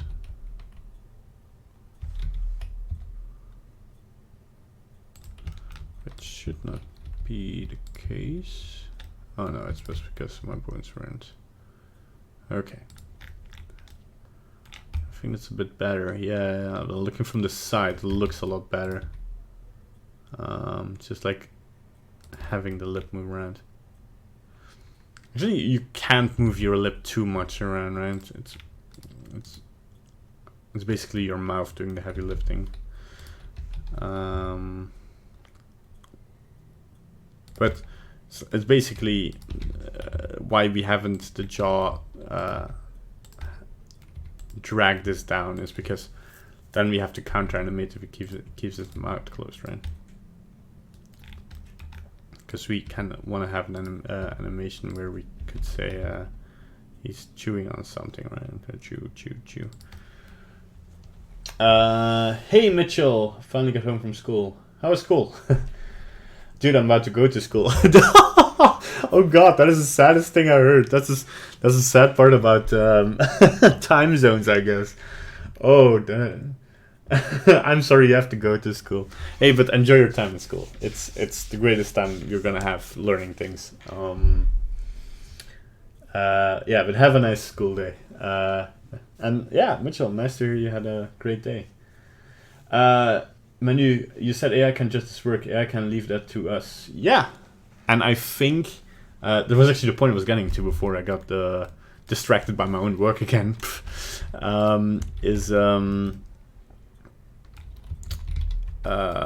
I think the role of the artist is going to be way more interpretive and way more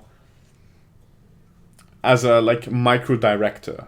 So basically what a director now does on a movie, like on a live action movie, is it looks at all the factors, the actors coming together, reading the script from the writer, everything that happens on set, the lighting, everything was planned out. At least in European film, most of it is planned out. Like in American films, it's not so much. Oh, that's an interesting question. I'll come to that in a second. But I think an artist is also going to have to do that, where you can just generate stuff and then shuffle around some stuff and then create something visually more pleasing. So Ziki Z, welcome to the stream, by the way. What inspires you to be an animator? The fact I can make an entire movie from the comfort of my desk chair. That is the honest answer. I think there's two things I wanted to do when I was still like a kid. I actually wanted to become a movie director. I actually had the ambition of standing on a set and telling people what to do, and actually become a movie director. Of course, as a kid, you think a movie director, he tells a story. But of course, a movie, and it's a beautiful thing, is a culmination of everybody working on set. And the writer providing the story and the script and the dialogue. And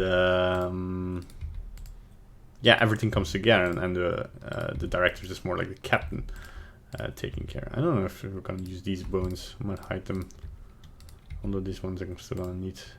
Yeah.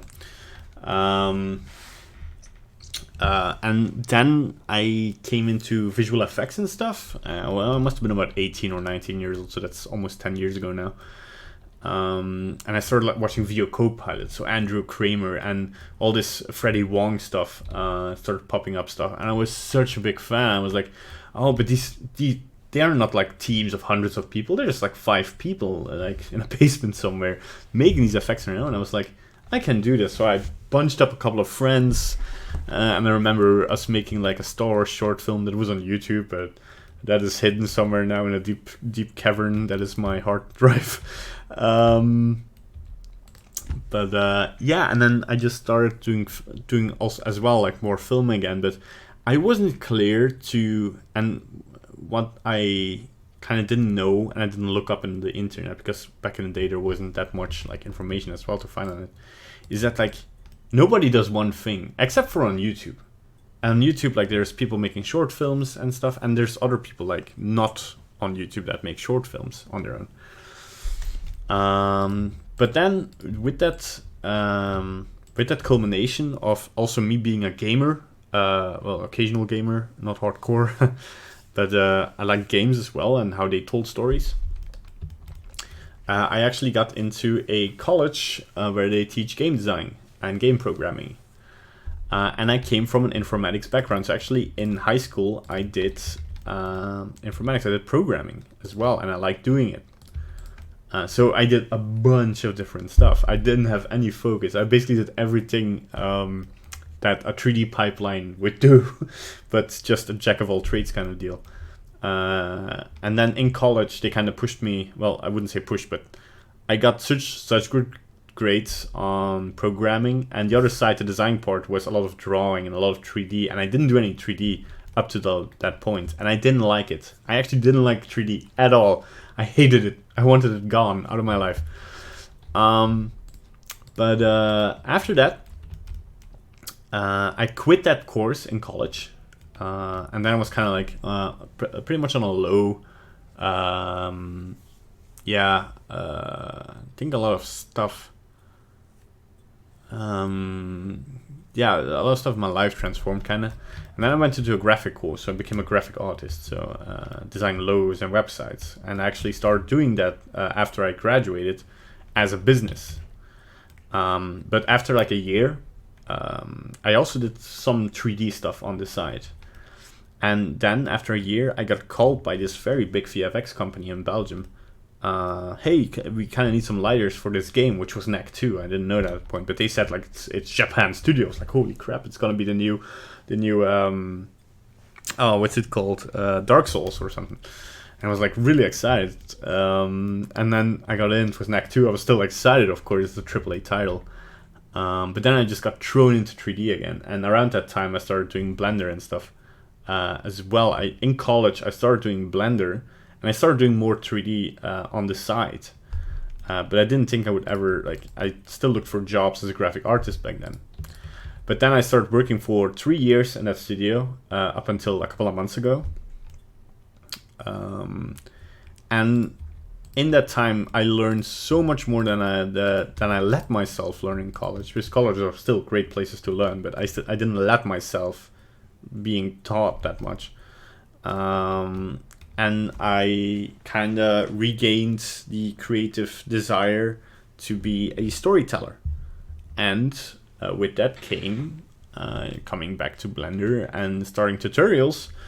Actually, funny story about tutorials I'll get back to later. I'm just, by the way, in the meantime, I know there's not much happening on the screen, so it seems, but I'm still testing out if everything works. And like here, the lips, I don't think they should move up by... I don't know if, except for opening and closing. It's all gonna be very subtle movements. But, yeah, and that's just coming back through animation and, just seeing stuff from the Blender Institute, the more fantasy-oriented stuff, Cosmos Laundromat and Agent, Pixar stuff, me getting more known to that world just, pulled me back in. The tutorials actually start from my colleagues, although I got 3D in the first college I went to, it gave me kind of a background and a jump start in my second degree, in my second college. which a lot of students started asking me questions of how I did stuff, because I cheated a lot of things we had to do. And I think one of the first tutorials is one with the multiple UVs, because we had to have a bottle labeled. And I remember the teacher explaining, like, yeah, you have to unwrap the entire bottle and you have to kind of make it sense, and you have to warp your label in Photoshop the way that it looks like it's flat. And I was like, no. So I made multiple unwraps, like 2 different unwraps, one for the label and one for like the gloss texture. And I explained that to 1, 2, 3 students, and can you also explain to me? Or then via Facebook. I was like, oh Jesus. So I'm just gonna make a video. And that video just blew up. I got like hundreds of views, which is a lot for me, right? And then I just started doing YouTube as a side gig for a couple of years now. Then Dave joined in as my best mate with the programming tutorials. So yeah, that's the Silhouette story.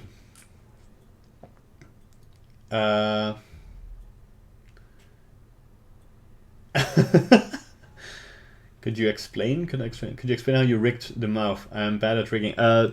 Look through the previous streams. I'm not gonna re-explain everything, because then we're just gonna get stalled. Just hope the skill falls on me. I would definitely say rig for yourself, and don't start with faces. Start with simple objects. There's this very good rigging a sphere. There's actually a whole rigging course on YouTube, which I can really recommend. Rigging Blender tutorial course. I should have saved it somewhere. I'll recognize once I see it. But there's a bunch of great ones out there. Don't be mistaken. There's not one way. Like I always say, like, look at 2 courses, and then the combination of that course should give you enough to experiment yourself. Rigging tutorial Blender.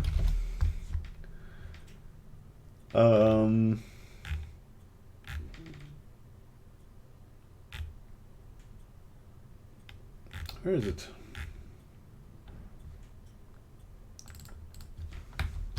Rigging a ball.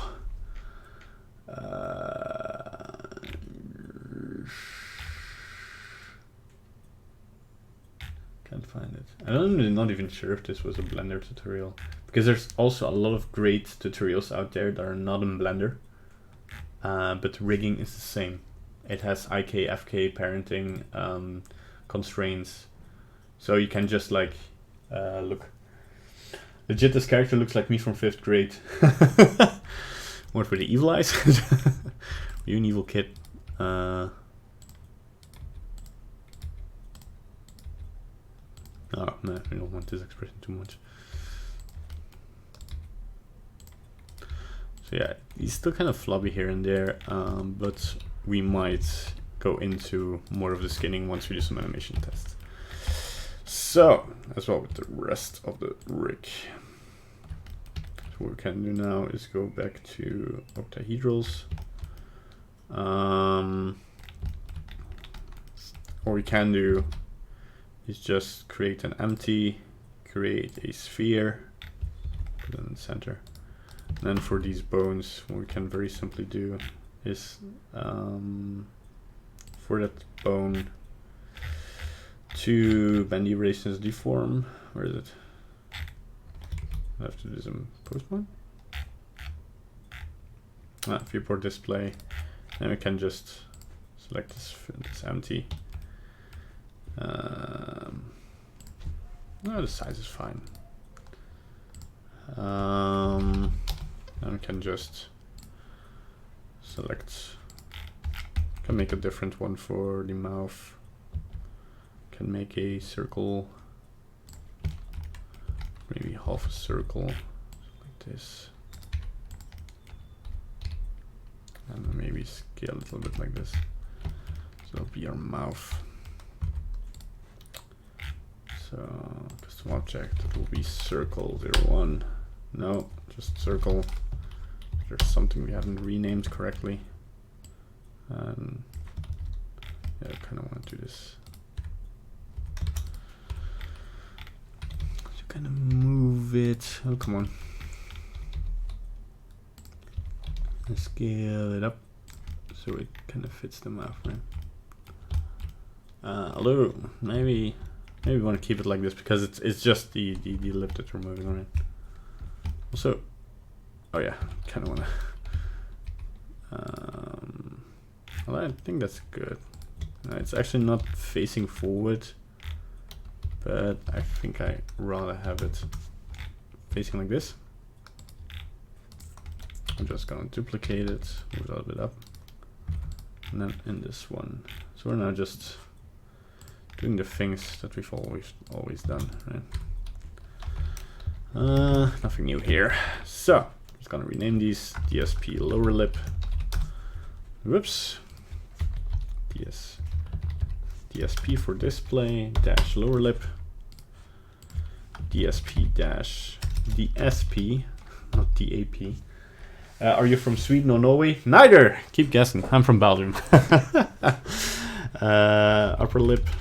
I'm from Belgium, actually. I know that my accent sometimes sounds Swedish. Might be because I look too much PewDiePie.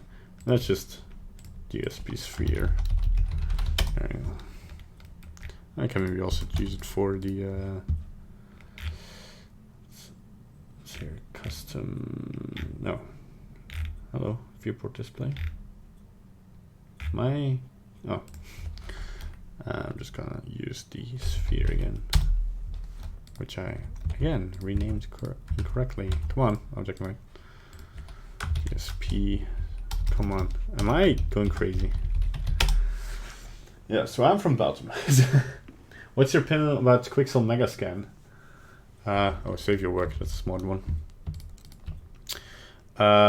So the Megascans is just a library of all the scans, right?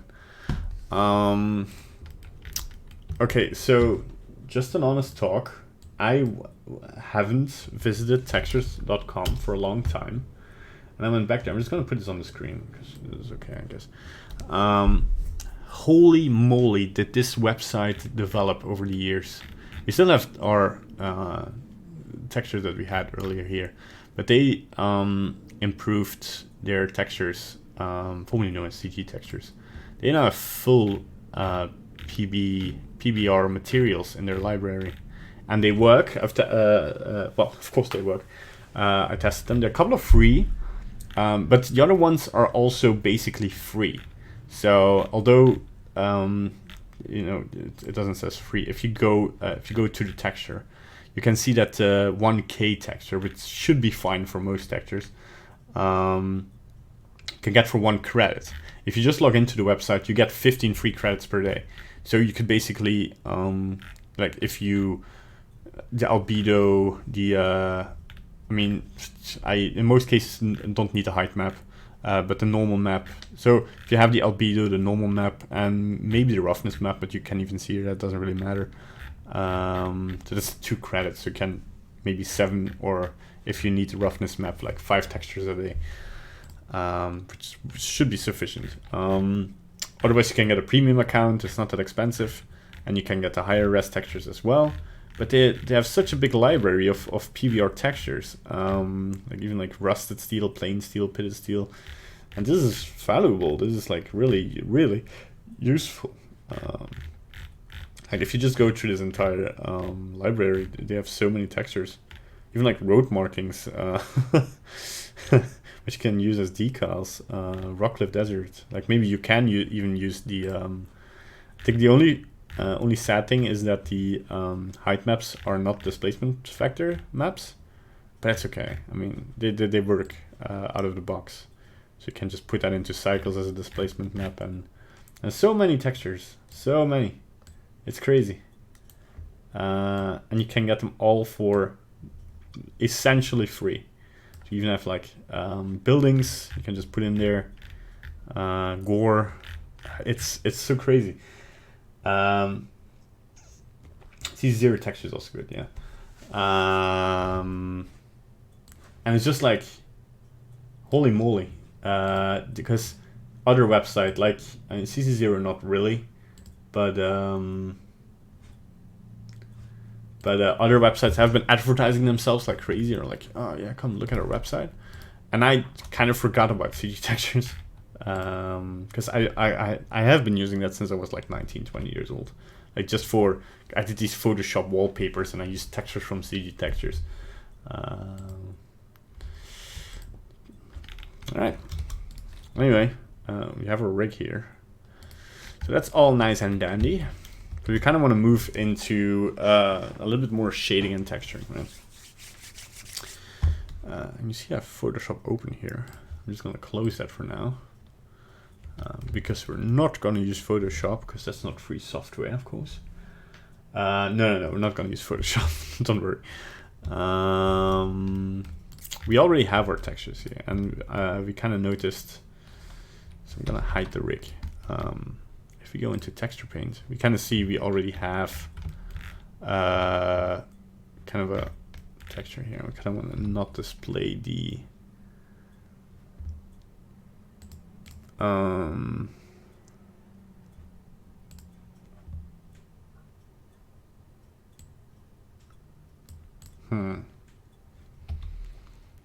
where can I turn off the view? Display texture paint UVs. Yeah, there we go. So this is saved somewhere. So if we image and save this, it gets automatically saved to textures, text boy albedo, because we once went save. This feature wasn't in Blender 2.79, and really great that they added this, because it now loads in the texture to reference as a texture. And we can just paint on it and save it, and it'll get saved in the right position. So, a couple of things first. I want to make sure we're on the basis shape key here. Hello, yeah, object mode. First we want to kind of fix the hairline here,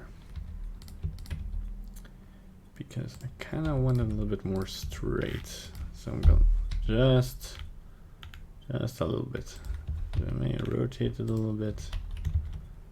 And the only thing I'm gonna do here is make this a little bit more straight without destroying the natural flow of the hair. So I'm just gonna go in here and make sure this is still a little bit smooth, and that looks good. Okay, good. So the thing we want to do actually is grab our texture paint brush here. I'm gonna grab my tablet.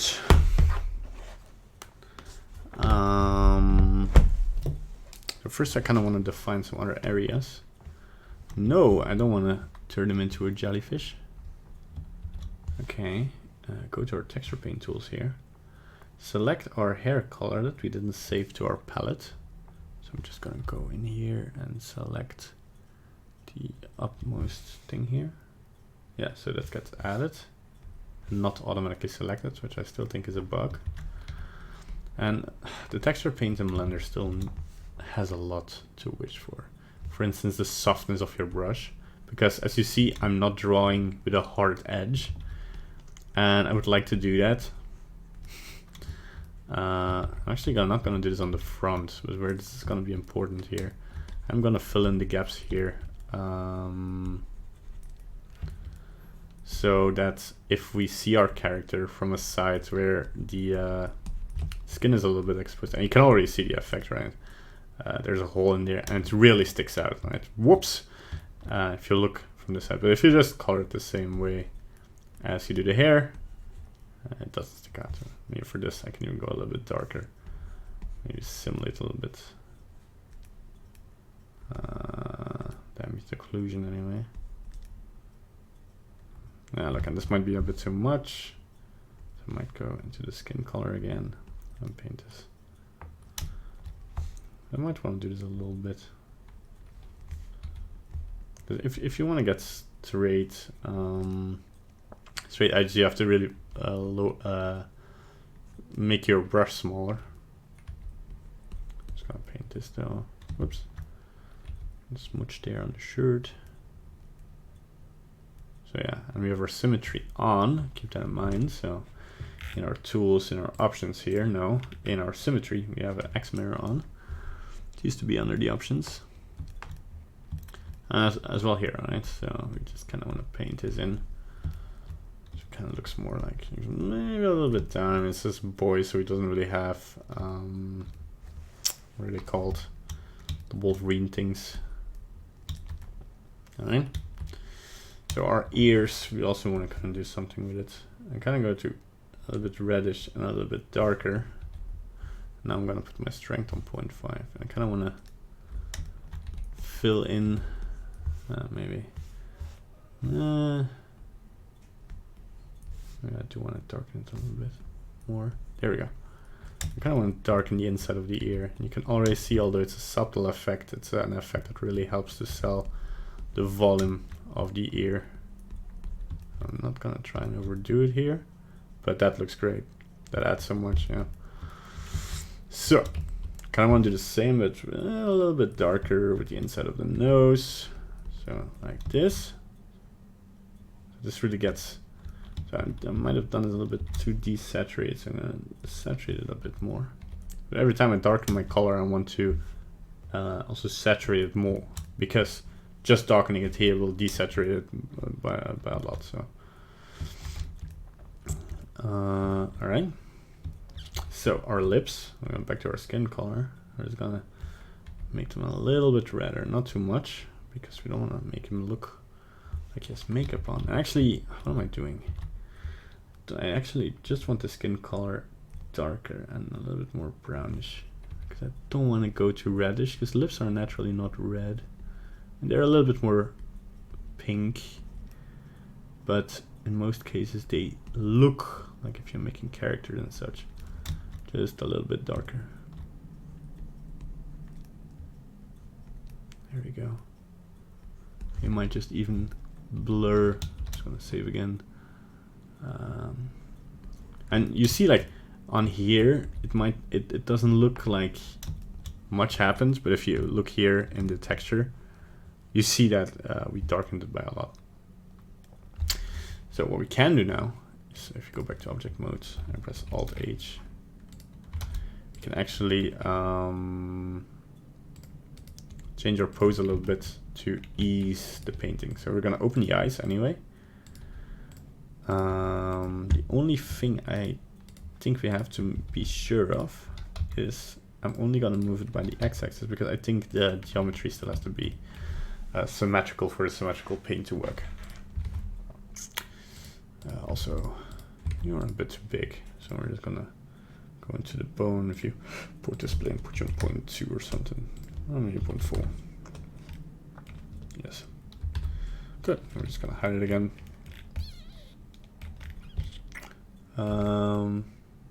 But yeah, this is fine. This goes into a harsh line into the red, but here not. So we're just gonna go in here. Gonna go back to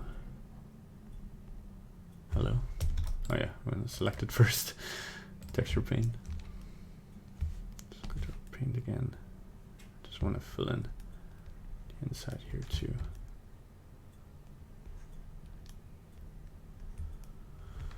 And remember, there are no mistakes, just happy little accents. I'm just gonna, we can actually see how much I darkened it, so I'm gonna lighten up the chin a bit more.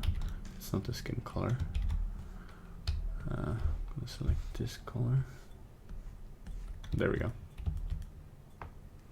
All right. So now the eyelids, the eyelids. Actually, I think I want to use the same color as the dark hair here. It's just this color. We just want to paint the eyelids dark, and that's really gonna help sell the picture. I'm gonna fix the issues with the back facing soon. And the lower lid not as much.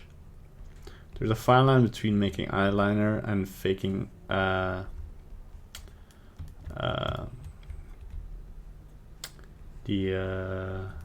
we're actually now just faking with simple 3D the what are they called? The whimpers. That's not the English name. Not the eyebrows, the eyelashes. There we go.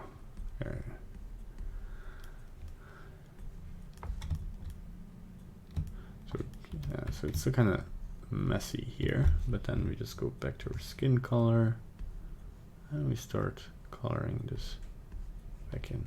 So a good thing to do now maybe is, because I'm happy with how it looks on the inside, right? But unhiding the rig again and pulling this all the way down. And now we can actually see that, yeah, it's because we unwrapped it with the eyes closed. It actually will help us now into making sure this doesn't happen.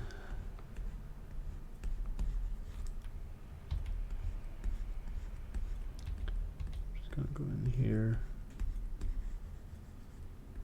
and very, oops, very, ever so slightly make him not like he just cried through his makeup. And it kind of still makes sense. Always look at the bigger picture. That does not really make sense. So we're gonna select our darker color here again. And just gonna paint a little bit more here. Select our skin color again. Whoops, that's not our skin color. Can maybe just go like this, okay. And make sure this, and then ever so slightly brush away. All right. You're not able to find some of those which was available in the previous Blender versions. Maybe they're renamed and kept in different locations. Yeah, all the time, all the time. This just I should follow. I shouldn't complain because I should follow the.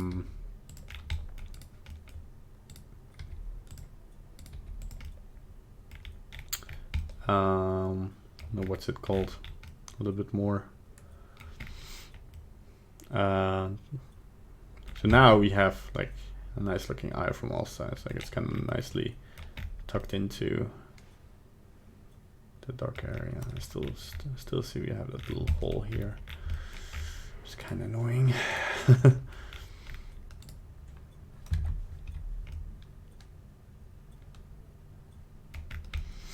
Yeah, there are a couple of things you can still do. Emphasize some beautifications. So we can select our hot pink here, and with a very low strength, we can start maybe emphasizing the cheeks, or maybe let's darken them a little bit. Maybe not too much. There's also this theory where I should just add red, but like very ever so slightly, so like this, to the areas that are affected most by subsurface scattering. We can even just put our, instead of mix, go to color, so then we don't butch up the colors we put in place there, or the values. So if I just look up face color mask under images and then add 3D, or otherwise you find a lot of makeup stuff. Come on, texture. What's it called? Face albedo colors. That. And maybe add reference. Where did all those images go? Hello, truck. How you doing?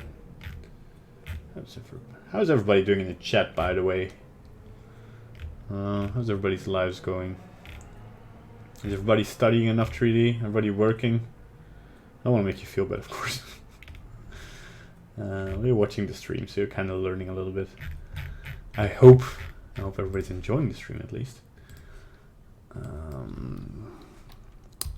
Face, texture, paint, colors.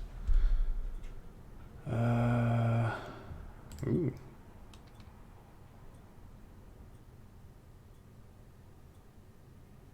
That's cool. I'll save that for later. Yeah, I kind of found something, I guess. It's like realistic, but we're not gonna go too realistic, of course. But you could add some green. It's green. To the places of the face that you know are close to the bone, right? So, for instance, or was it blue? Let's see what works more.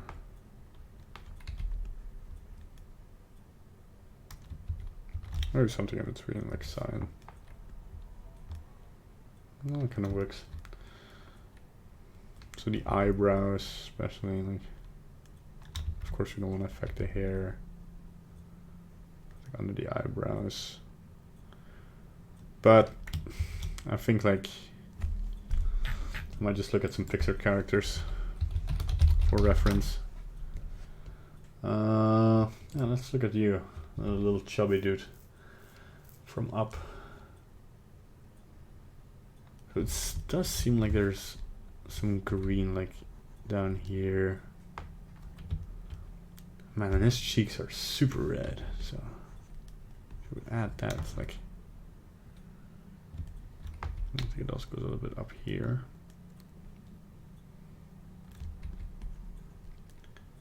And just, like, it's funny how Russell, yes, realistic hair, but he doesn't have any holes in his nose, which I think is done deliberately because his nose is really up there, and I think looking up to in his nose holes for the entire movie wouldn't have worked. So that's an example of Pixar, you know, the megalodon of animation, just being like, you know, it doesn't hurt, so just cheat it away a bit. I think I might have made this, I'm gonna select the skin color here, and I'm just gonna go to value. Or luminosity, I guess. And I'm gonna increase the strength a bit. I'm just gonna go over his eyelids to make them a little lighter. There we go. Yeah, that's a bit better. So I just picked the luminosity of the skin, so if I go over the skin, you don't really see it affecting. So yeah, that's a lot nicer. Nice. So we see that we kind of, oh, this is what we used to pick before.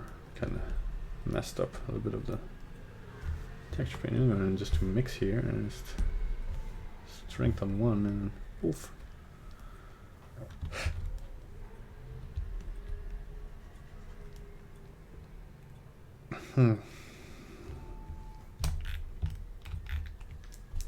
Yeah, you want to color pick from your texture itself, I guess.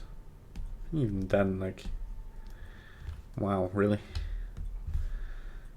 Oh, I didn't pick that color. Okay, my mistake. Or you can just put on shadeless, which you might do actually. So we want to go here. Yeah, so it's already, we want to remove the shadow. So in here you can just pick a color, and then I hate it that if you do the color picker, it doesn't automatically pick the color. I think that's still a bug. I should update my, hey Dot, how you doing? Ziggy, nice. I'm still here in Singapore and animation now. I've been loving how people make animation, and that's how I found my interest being an animator. Aw. What's your specialized or favorite thing to do as an animator? Lighting. And I think that's because it's the end of the process and you see so much coming together, and you can be really creative with it. You can be really broad with what you do with your lighting and tell really great stories with it.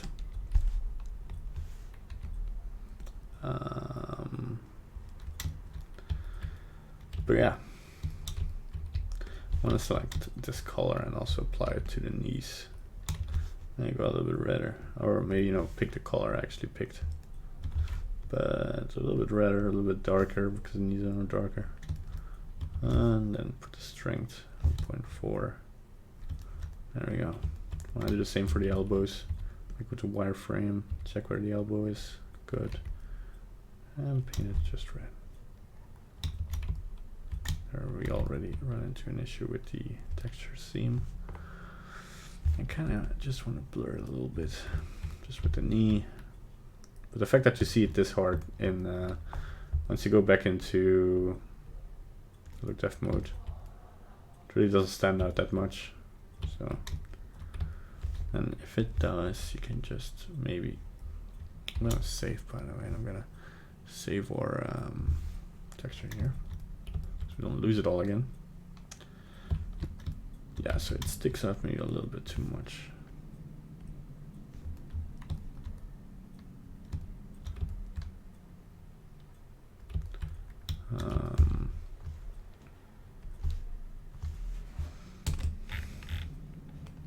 Hello. Yes. I'll pick a darker color here and just paint this away. Oh, make sure we don't get the ear. Oh, come on. Yeah, that's the thing I really don't like about the texture painting, because you see your brush, right? And then now, like, the brush should be projected onto the model, like it's now in the experimental. Can I actually paint on the hair? No, because it's a separate model. Okay, good. How about putting some brown spots on the cheeks? Oh, are you painting on the actual UV or a second or a separate one? How'd you mix these? No, so this is just the diffuse, so we haven't done any roughness and stuff.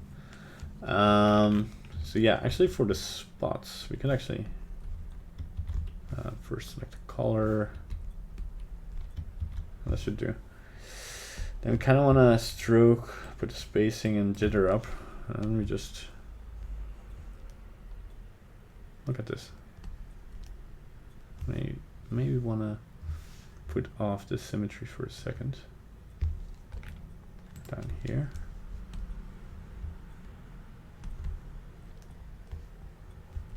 I really don't like the color. Maybe go a little bit more reddish and darker. Maybe put the strength down.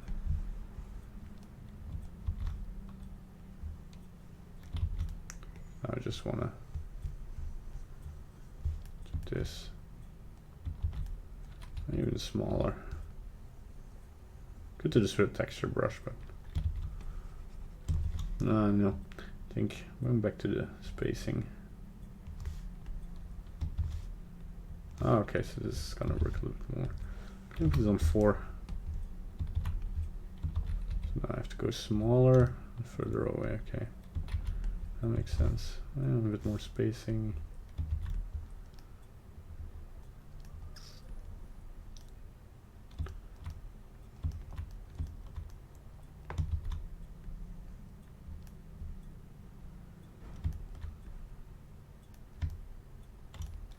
And we can maybe add a little bit of micro detail in here, smaller spots. There we go. Oh, it's a nice detail.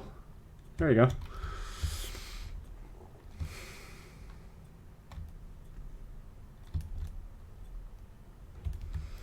All right. So the shoes. Just gonna stay in my color palette here. I'm gonna put down the jittering. I'm gonna see.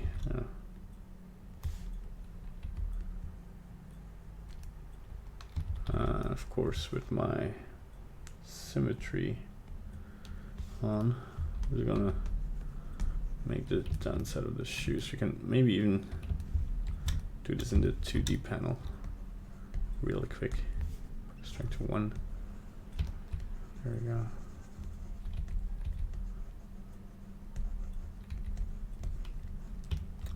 I would be inclined to use the fill tool, but it's connected to other colors, so I'll mess that up.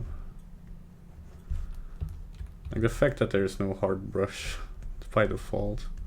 You actually have to make a texture of a hard round circle and put that in Blender. It's kind of annoying to watch behind the ears. It's all brown. Oh yeah, but it's the hair, right? I guess a bit too much. Because, oh, red skin color here. There you go.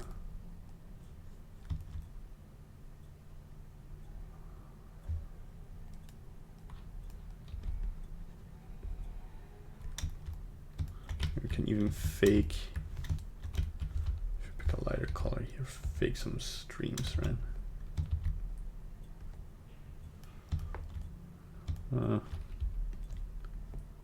Fake it with the actual, oh, come on. And just blur it out a bit. There you go. Oh yeah. I just hope it looks better away. Yeah. I mean, all feedback is welcome. Always be open to feedback. I guess we kind of want to fake some ambient occlusion over here. Does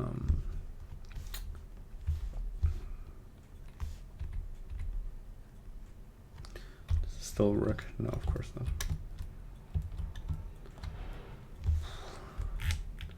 Wait, am I forgetting something? Excuse me, you have a hard brush. I just have to put on the fall off. Yeah, my mistake. I forget these things. It's been a while since I texture painted the blender.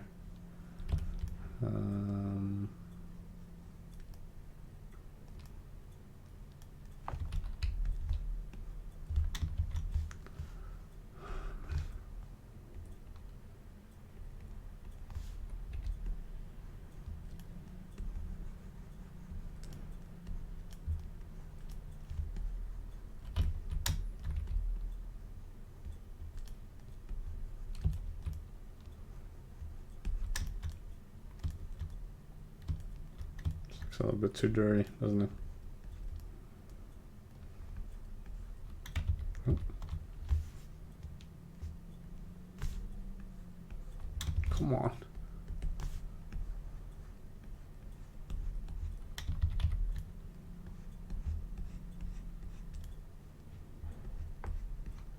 There we go.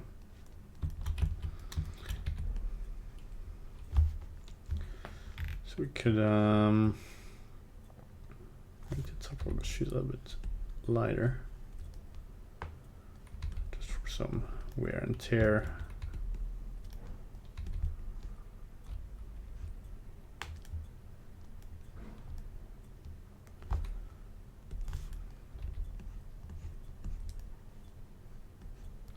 There we go.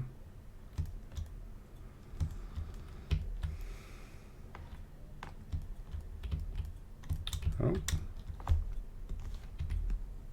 Nope, that's not the right color. There you go. And then you run into these issues where you have like color artifacts. Pix, oh, Joel, thanks for watching. Thank you for the like and see you soon. See you in the next stream. Hope you enjoyed.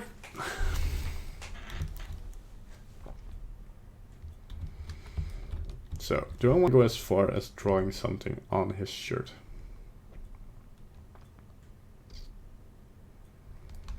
Maybe the Bandite logo? No, that would be too much. Let's see here. Let's see. What shall we do with you, little boy? We will draw the white circle upon you and check if it looks good. So the fact that you have to scroll down all the way to this is incredible. Okay, so we want to put the spacing to 1%, I guess. Okay.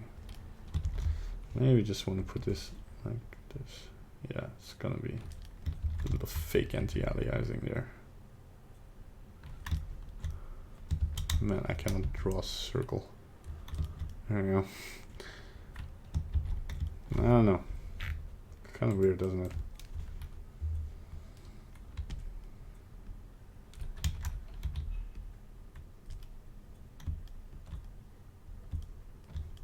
Maybe some kind of blue that fits the palette. Can be like symbol on it. Or would that be too distracting? I think that's maybe a bit too distracting. I don't know. Let's try out some things. Oh yeah, another good method maybe is to, if you go into the object, if you want to, if we really want to focus on the t-shirt here, we can select all our seam linked, and without any trouble, we can separate the selection and then merge it back together. Well, I'm not going to do that. But if you have trouble, like with your text, with your painting going over to the other parts. I know you said a bad word. What did you say? Ugh, man.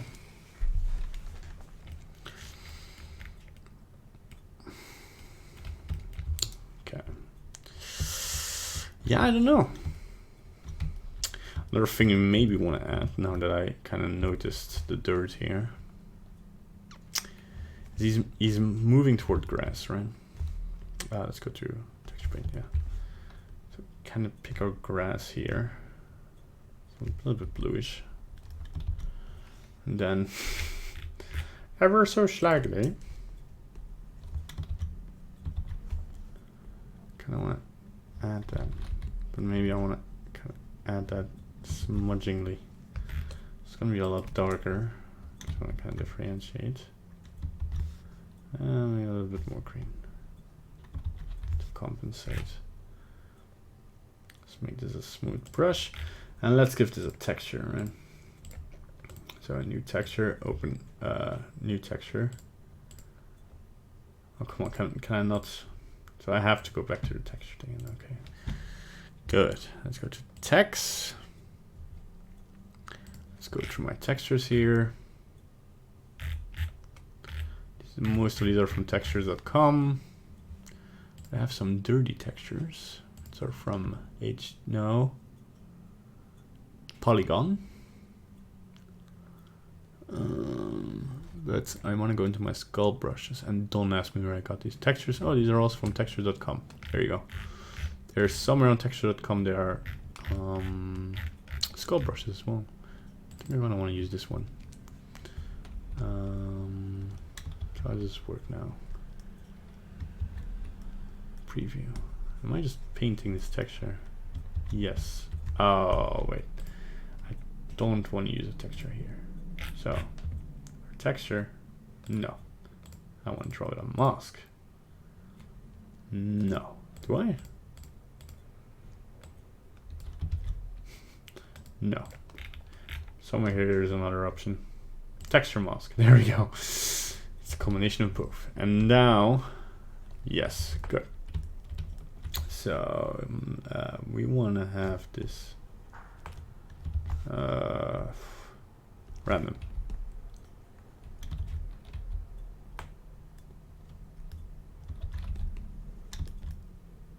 Okay. I mean, I also kind of want to put these on the shoes. So their texture is not super clean. That we have some dirt here and there. So by moving the camera and then texturing and then moving the camera again, I'm making sure. And there's some hard edges here and there, but it doesn't really matter. It could be a scrape or something. But we're making sure that like, look at it here. That kind of looks nice. And the underside, of course, is a lot dirtier. I'm gonna put up the strength here. Gotta actually see what's happening. There we go. Yeah, I kind of want to put the space a little bit up. So let's go to 4%. Just gonna space our texture mask here. And then just, I'm not gonna see this a lot, although if he sits down and such. But yeah, we kind of want him to be there. We kind of might even smudge him a little bit up.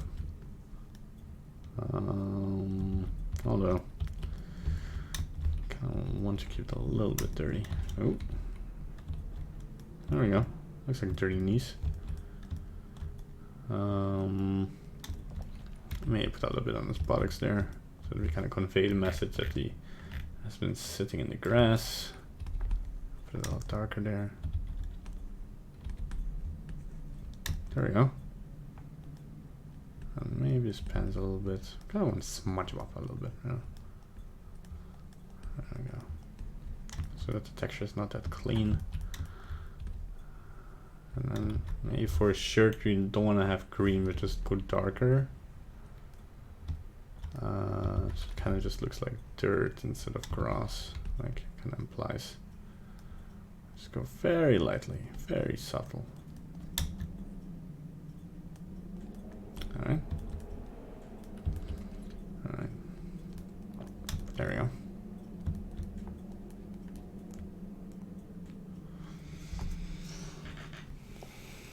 Never mind, school can't stop me. You're in school, right? Manu, any suggestion on where I can get HDRI image of space for free? I only know one. Do you? Well, if it's for personal projects, just Google it. You'll find it over them. Man, our texture is getting dirty here. How does I make the hair dirtier?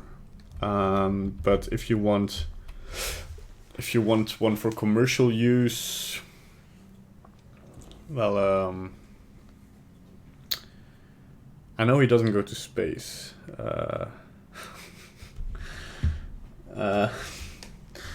Greg, it's right. Yeah, I actually talked to Greg on 2 years ago on the Blender conference.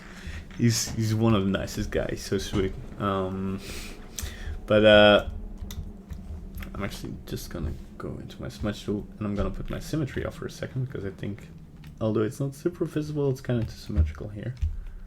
I'm gonna turn that off.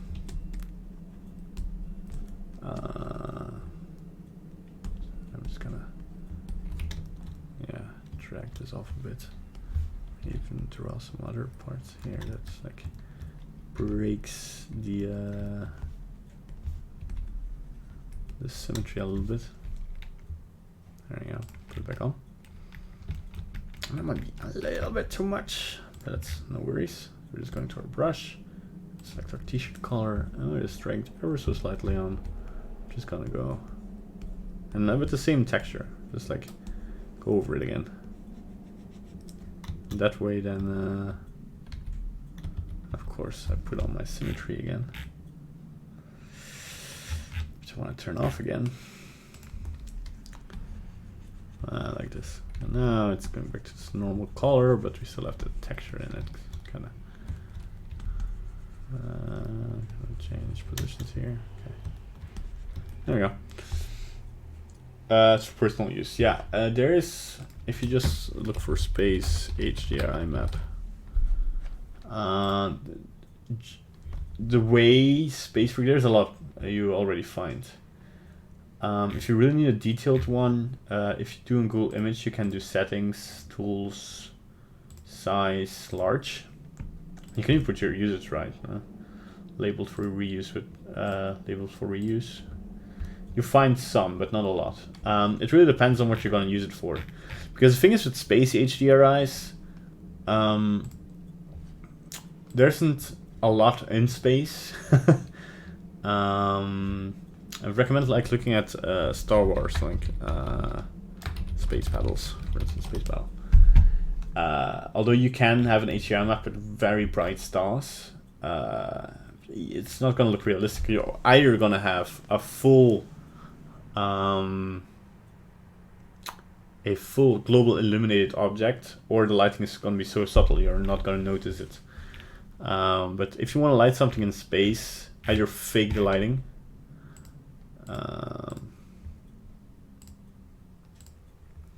Yeah, so if I'm looking here, either have fake lighting, where you kind of fake the space lighting.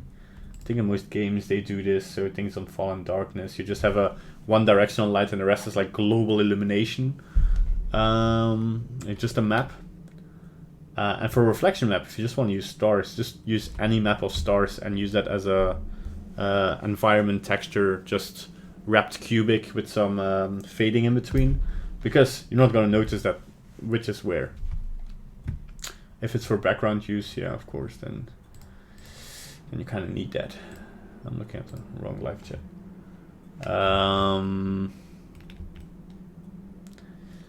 Yeah, just depends on what you're gonna use for. If you want to do realistic outside lighting, then if it's for backgrounds, you can find environment maps. I just don't think you have to Google it as HDRI maps, but as a what's it called? A map of the stars. No, what am I doing? Map of the Stars is some kind of comedy thing. That's a movie. Not Maps of the Stars. Map, singular of the stars. No, okay. Galaxy environment map. I think you want to look for an environment map, not an HDRI map. And then you find so many. Just use one of those. If you really need it for like a 4K plate or a full HD plate as a backdrop, it's gonna be a bit harder, yeah. But you can already find some on Google, and it's just for personal use. Just maybe ask if you can use it by the owner. That would be a nice thing to do. But yeah, maybe we're gonna go here. Let's see. I'm just gonna go with the correct color. I'm just gonna disable my texture mask here. Why is it? Oh god, those colors. God. I'm just gonna paint a little bit back out. I think I overdid it a little bit. I'm kind of gonna keep it subtle, right? So it does color smudges here and here. That's okay. That's okay. So now you're a bit out there, aren't you? I'm gonna smudge this one a bit to the left and right, so it kind of follows the arm. I think I might have kind of want to increase the size of this in general. Okay, and that looks good. So the hand, it's gonna be fun. Did I X mirror this? No, of course I didn't. I'm gonna also do this on the other side now. So you want to smudge this to the left. You don't want to go over to the, yeah, that's what I was afraid would happen. Don't want to affect the texture of the t-shirt. There we go. So a little bit on the inside and a lot on the outside. There we go. I'm gonna put my X mirror back on. For our hands, then we kind of want to redden the knuckles a little bit and the different kind of brush am I using? Seem right? Like this. Then I'll go back up for skin color. Let's go in between again. Yeah, we did a little bit on this one. It's very subtle, right? You don't see much, but then if you take your distance, you can actually see. Oh, kind of did it a little bit. Let's go over it again. In between. Kind of look at your own hands. Kind of want to redden like in between a little bit, but with a very light brush, so strength like on 0.1 or something. And then just go in between. And notice that you're painting a little bit on the. There's actually a trick for this. Like Control B, you do this. No.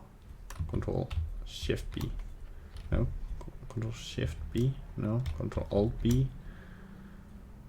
What is bounding? Is it Control Shift H? Is it Alt H? No. What's Control B? Huh. And any free render farms for cycles? No, there is Sheepit render farm. I don't know if they're still up, but they're cloud-based, so you render a bunch of stuff for other people, and in return they can render a lot of stuff for you. But I think the return value for you, I don't think it kind of works as a system, because it works if you have a computer you don't mind being open for days and weeks on end, and then sometimes for a project you need like faster rendering. it's a collaborative rendering. But no, there are no free render farms out there. Not any real render farms. There's some cheaper ones that you can find pretty easily. Would I recommend it? Not really. For singular frames, yeah, you're gonna have to live with it that sometimes you're gonna have to render a frame for a night if you really do something heavy. But bear in mind that for still frames, maybe use a denoiser. For animation, don't even get started on that, man. Like, either live with the noise or light your scenes in a way that it doesn't have a lot of noise, like cut back on reflections and refractions. But yeah, it's rendering is a pain. Yes, everybody knows this. But the only thing you can do about it is just cheat it all away. So I kind of want to darken the nails, although that makes no sense at all. So I kind of want to lighten them. So also desaturate a little bit.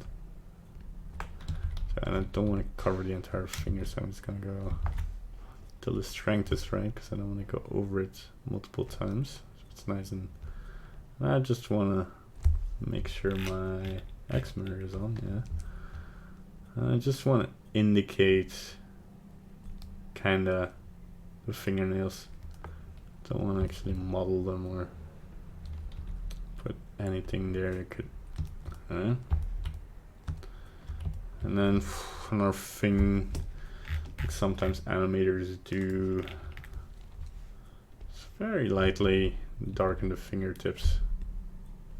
Of course, with a softer brush.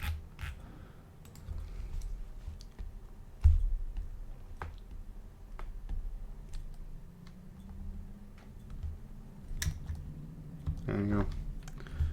Smooch away some of it. Okay. But that's really up to you if you want to do that. I mean, there's so many funky stuff you can do with this. If you really pick a dark color, you can like do a circle. Strength of 1. Like this. Right. It's like a very artistic choice you can do, but we're gonna keep it basic. I'm kind of happy with this. Yeah, there's a free Blender add-on that lets you create your own render farm. It's called Crowd Render, I think. Yeah, but that's just needs you to make your own render farm. Hand lines. Oh, yeah, we could put in hand lines. Sure, I mean, that's not an impossibility.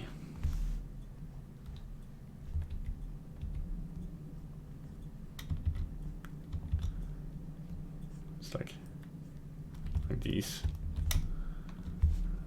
Maybe make them a little bit softer. Let's see, how do hand lines go? We don't want to go too detailed, right? Because we just want to keep our detail consistent. And one more line like this, right? And maybe just, yeah, we can put in lines in between for seams. And we'll kind of beautify them. Whoa! Don't go crazy on me. I think it's because I'm not really focused on this. Okay, there we go. One here, one here, one here, one here, one here, one here, one here, one here, and one here. Okay, and then we can just, if we want, blur it out. It doesn't stick out too much, but you kind of can see it. There's a hint of it. These ones can stay as they are, I think. We smudge them a little bit back and forward. They look more like smudged lines.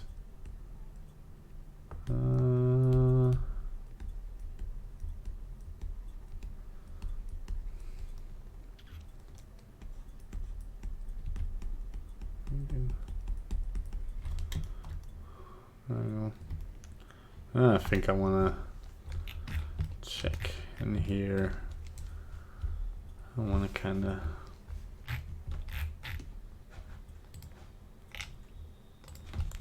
pick our skin color and ever so slightly lower the opacity of that again, because I think it's a little bit too harsh on both hands. Yeah, something like that. So that looks nice. And fix this because we made a weird color thing here. Let's fix this. There we go. There we go. All right.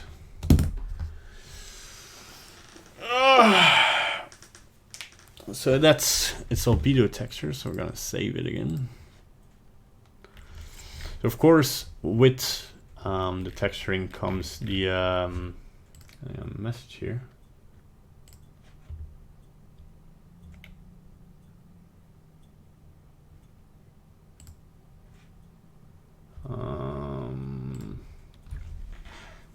Make your hand palm a little lighter. Yeah. Looks at own hand palm, I guess. I think that I think the thing being here in most cases.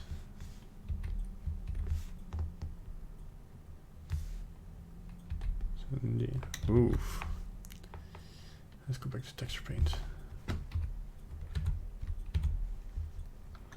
There we go.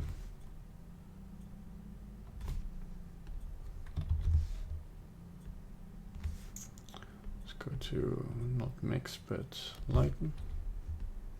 I think the thing that mostly happens is that this area is a little bit lighter. Ah, thanks for a suggestion. But I think that again steps into like a realm of detail that we might not have to and this a little bit more not lighten, multiply more lightly.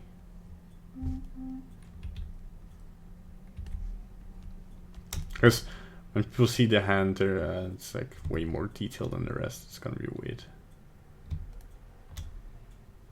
Because I mean, you can go as far as to put in veins and stuff, but what is this? Oh my god, it's a blue line up here again? Damn it. What is this? Evil blue line of evilness. What was this? Few annotations. It's not an annotation this time. What is this? This is part of the texture. No. What happened here? Something happened here. And I will find out what. Just kidding. It's all fine. Come on. No, not multiple. Mix. Okay. There we go. Gone. All the troubles have passed. Good. Alright. Image. Save. Getting a lot of messages suddenly. Everybody okay? It's always kind of a challenge being disconnected for 3 hours.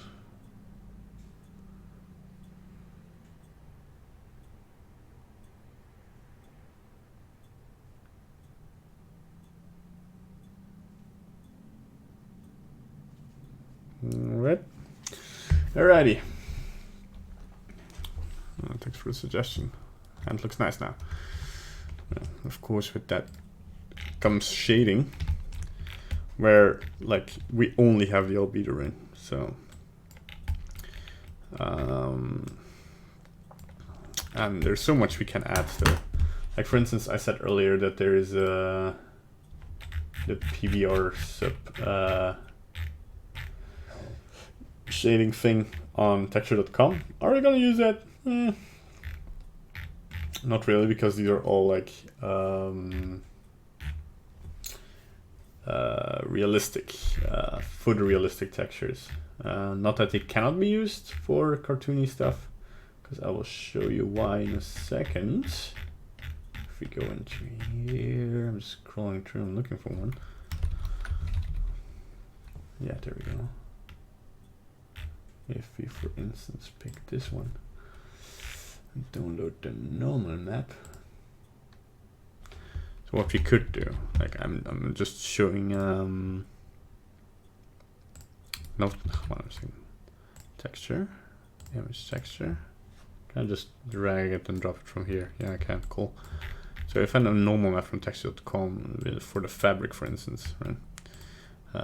Put this, no, not this, on linear or non-color data. I think that basically does the same. And I pick vector bump into the height. Okay, so this is kind of terrible. Kind of lower the strength, but we can turn this into a generated UV map. This is, and put this on box. A little bit of blend. This is the shirt. This is very low res, of course. But what we might use it for is just like the t-shirt to kind of give it the texture. Like if we improve quality here a bit, so that this kind of has the fine texture, because that kind of goes with cartoony style. This won't clash too much. But then of course we will only apply it to the t-shirt. And how we will do that, we will decide next time, of course. Whether we separate these objects or give these objects a different material with the same texture but different material properties, or we'll put everything into one shader but separate things out with color maps and stuff. I think we go for the first option, where we give it different materials. Because it's different materials, we can preview them, but they just have the texture we painted on all the same as an albedo map. And I think that will be the best way to go.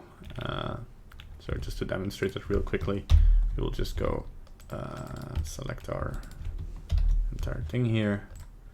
Just go here, select our boy texture, and then duplicate that and give that boy shirt.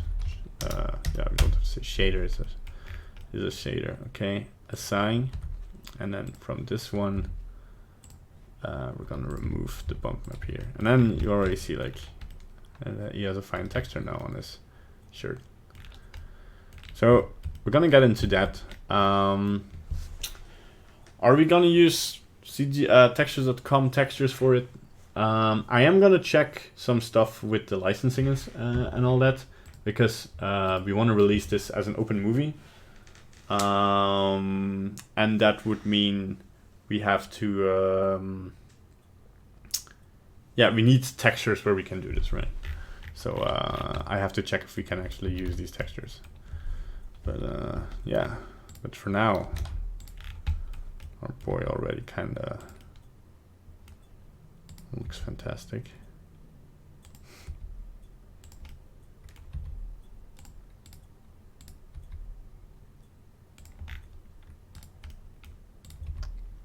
So we're just gonna pose him again, so motivate ourselves a little bit. There we go. Oh boy. Still have the tendency to where are the hands? There we go. Oh yeah, the control buttons, of course. Kinda did not follow the philosophy. Hello, police car. I hope you're saving somebody today. Not arresting somebody. I mean, not that I have against arresting criminals, of course. I don't know which point I'm going for. I should just use the reference. Just gonna put the thing a little bit higher. There we go. That makes sense.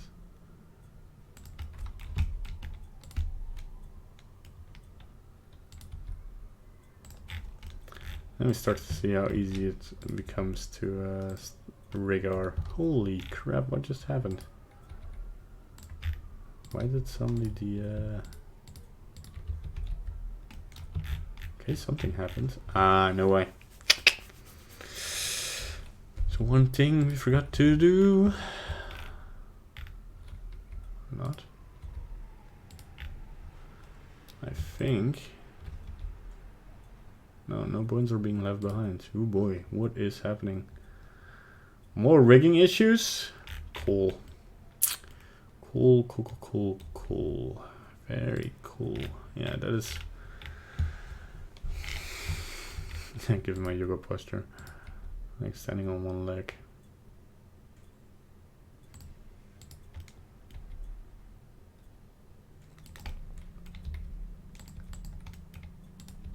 Kind of being like careful it doesn't fall.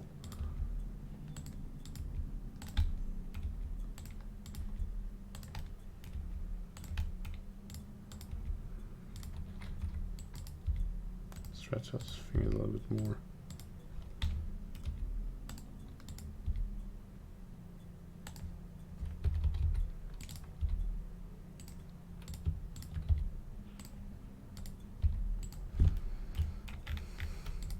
Something is happening with his face, which is awesome. Totally don't know why. Let's hide the bend bones here. If I go into rest position, this doesn't happen.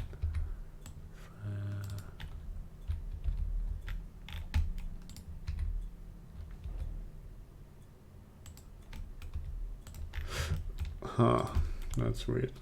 Why is this happening?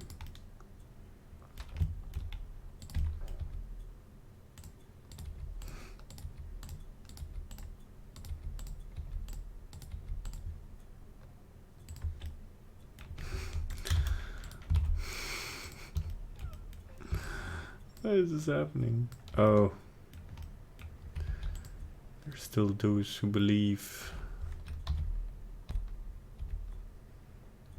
Can I go to that for a second?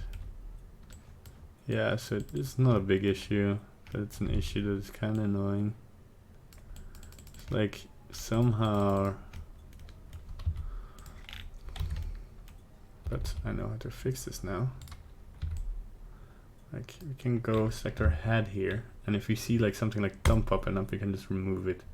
But it will not remove it from all the vertices. So I'm kind of annoyed by that fact. But what we can do is just, we see here thumb, so we can do thumb L1. You can actually select them from here, so that's nice. So remove shin, it doesn't have to be there. Shin, nope. Hand rotation, no, that doesn't need to be there at all. So we can kind of clean up our, now normally, it should look kind of normal again. Yay! There we go. Kind of normal. Yeah, so I still see there's some issues here. Now it doesn't show the, I don't know when it does and when it doesn't. It's so weird. When does it show the vertex curve and when doesn't it? Is it a bug? I just had it and now it's gone again. Great. I don't know if I'm doing something wrong or I'm just being... Yeah, there's still some very weird things happening here.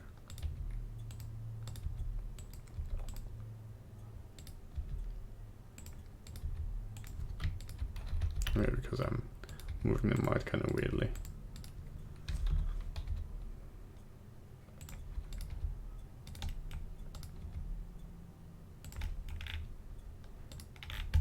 I'll focus something on the floor here. I can just...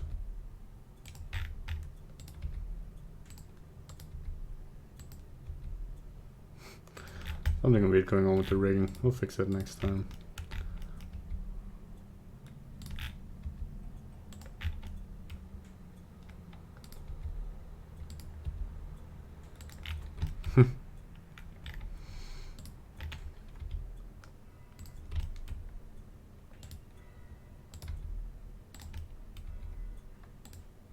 Not sure what's going on here. That seems something very weird happening.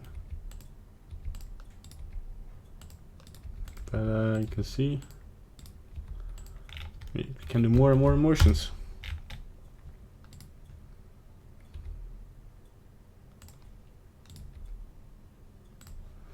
There we go. Even our pose ready. A little bit more center screen. So we can do viewport render image. There we go. So far we've come. So image, save as, and we can go here into pose reference, boy, call this 04. There we go. All right. I've never visited India. And you haven't thought about activating Blender Kit? I think there are a lot of high quality texture elements included in Blender. Yeah, I know. I've seen that. It's here. But I think it's kind of weird.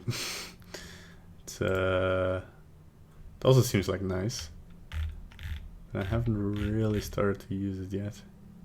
I should look into it. Yeah, definitely should. You can see the offer in here, and the fact that I'm not in here is not good. But there's some nice ones in there, but it seems like too random of a library to use efficiently. So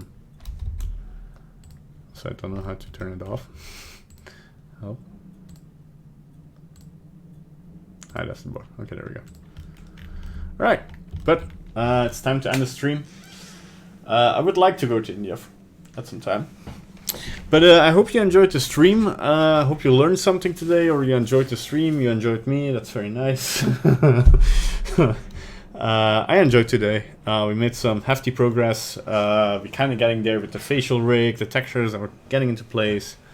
And after all that is done, we'll start doing the dock. So we'll get back to revisiting dot, reviewing the dock, and doing all that rigging and texturing shenanigans again with the dock. And then we get into the heart of it, animation. Mark says, thank you so much for the stream. Excellent as always. Greetings to all. Manu says, enjoyed it too. Thank you all for your lovely comments. Thanks for the likes. Yeah, we're increasing as a group, which is very nice. If you have more suggestions, leave them in the comments down below. Thanks for watching. I love you all. So yeah, the normal stuff. Like and subscribe and click on the bell button if you want to get notified by the next stream. And don't forget, in the description, we do have a Patreon if you want to support me.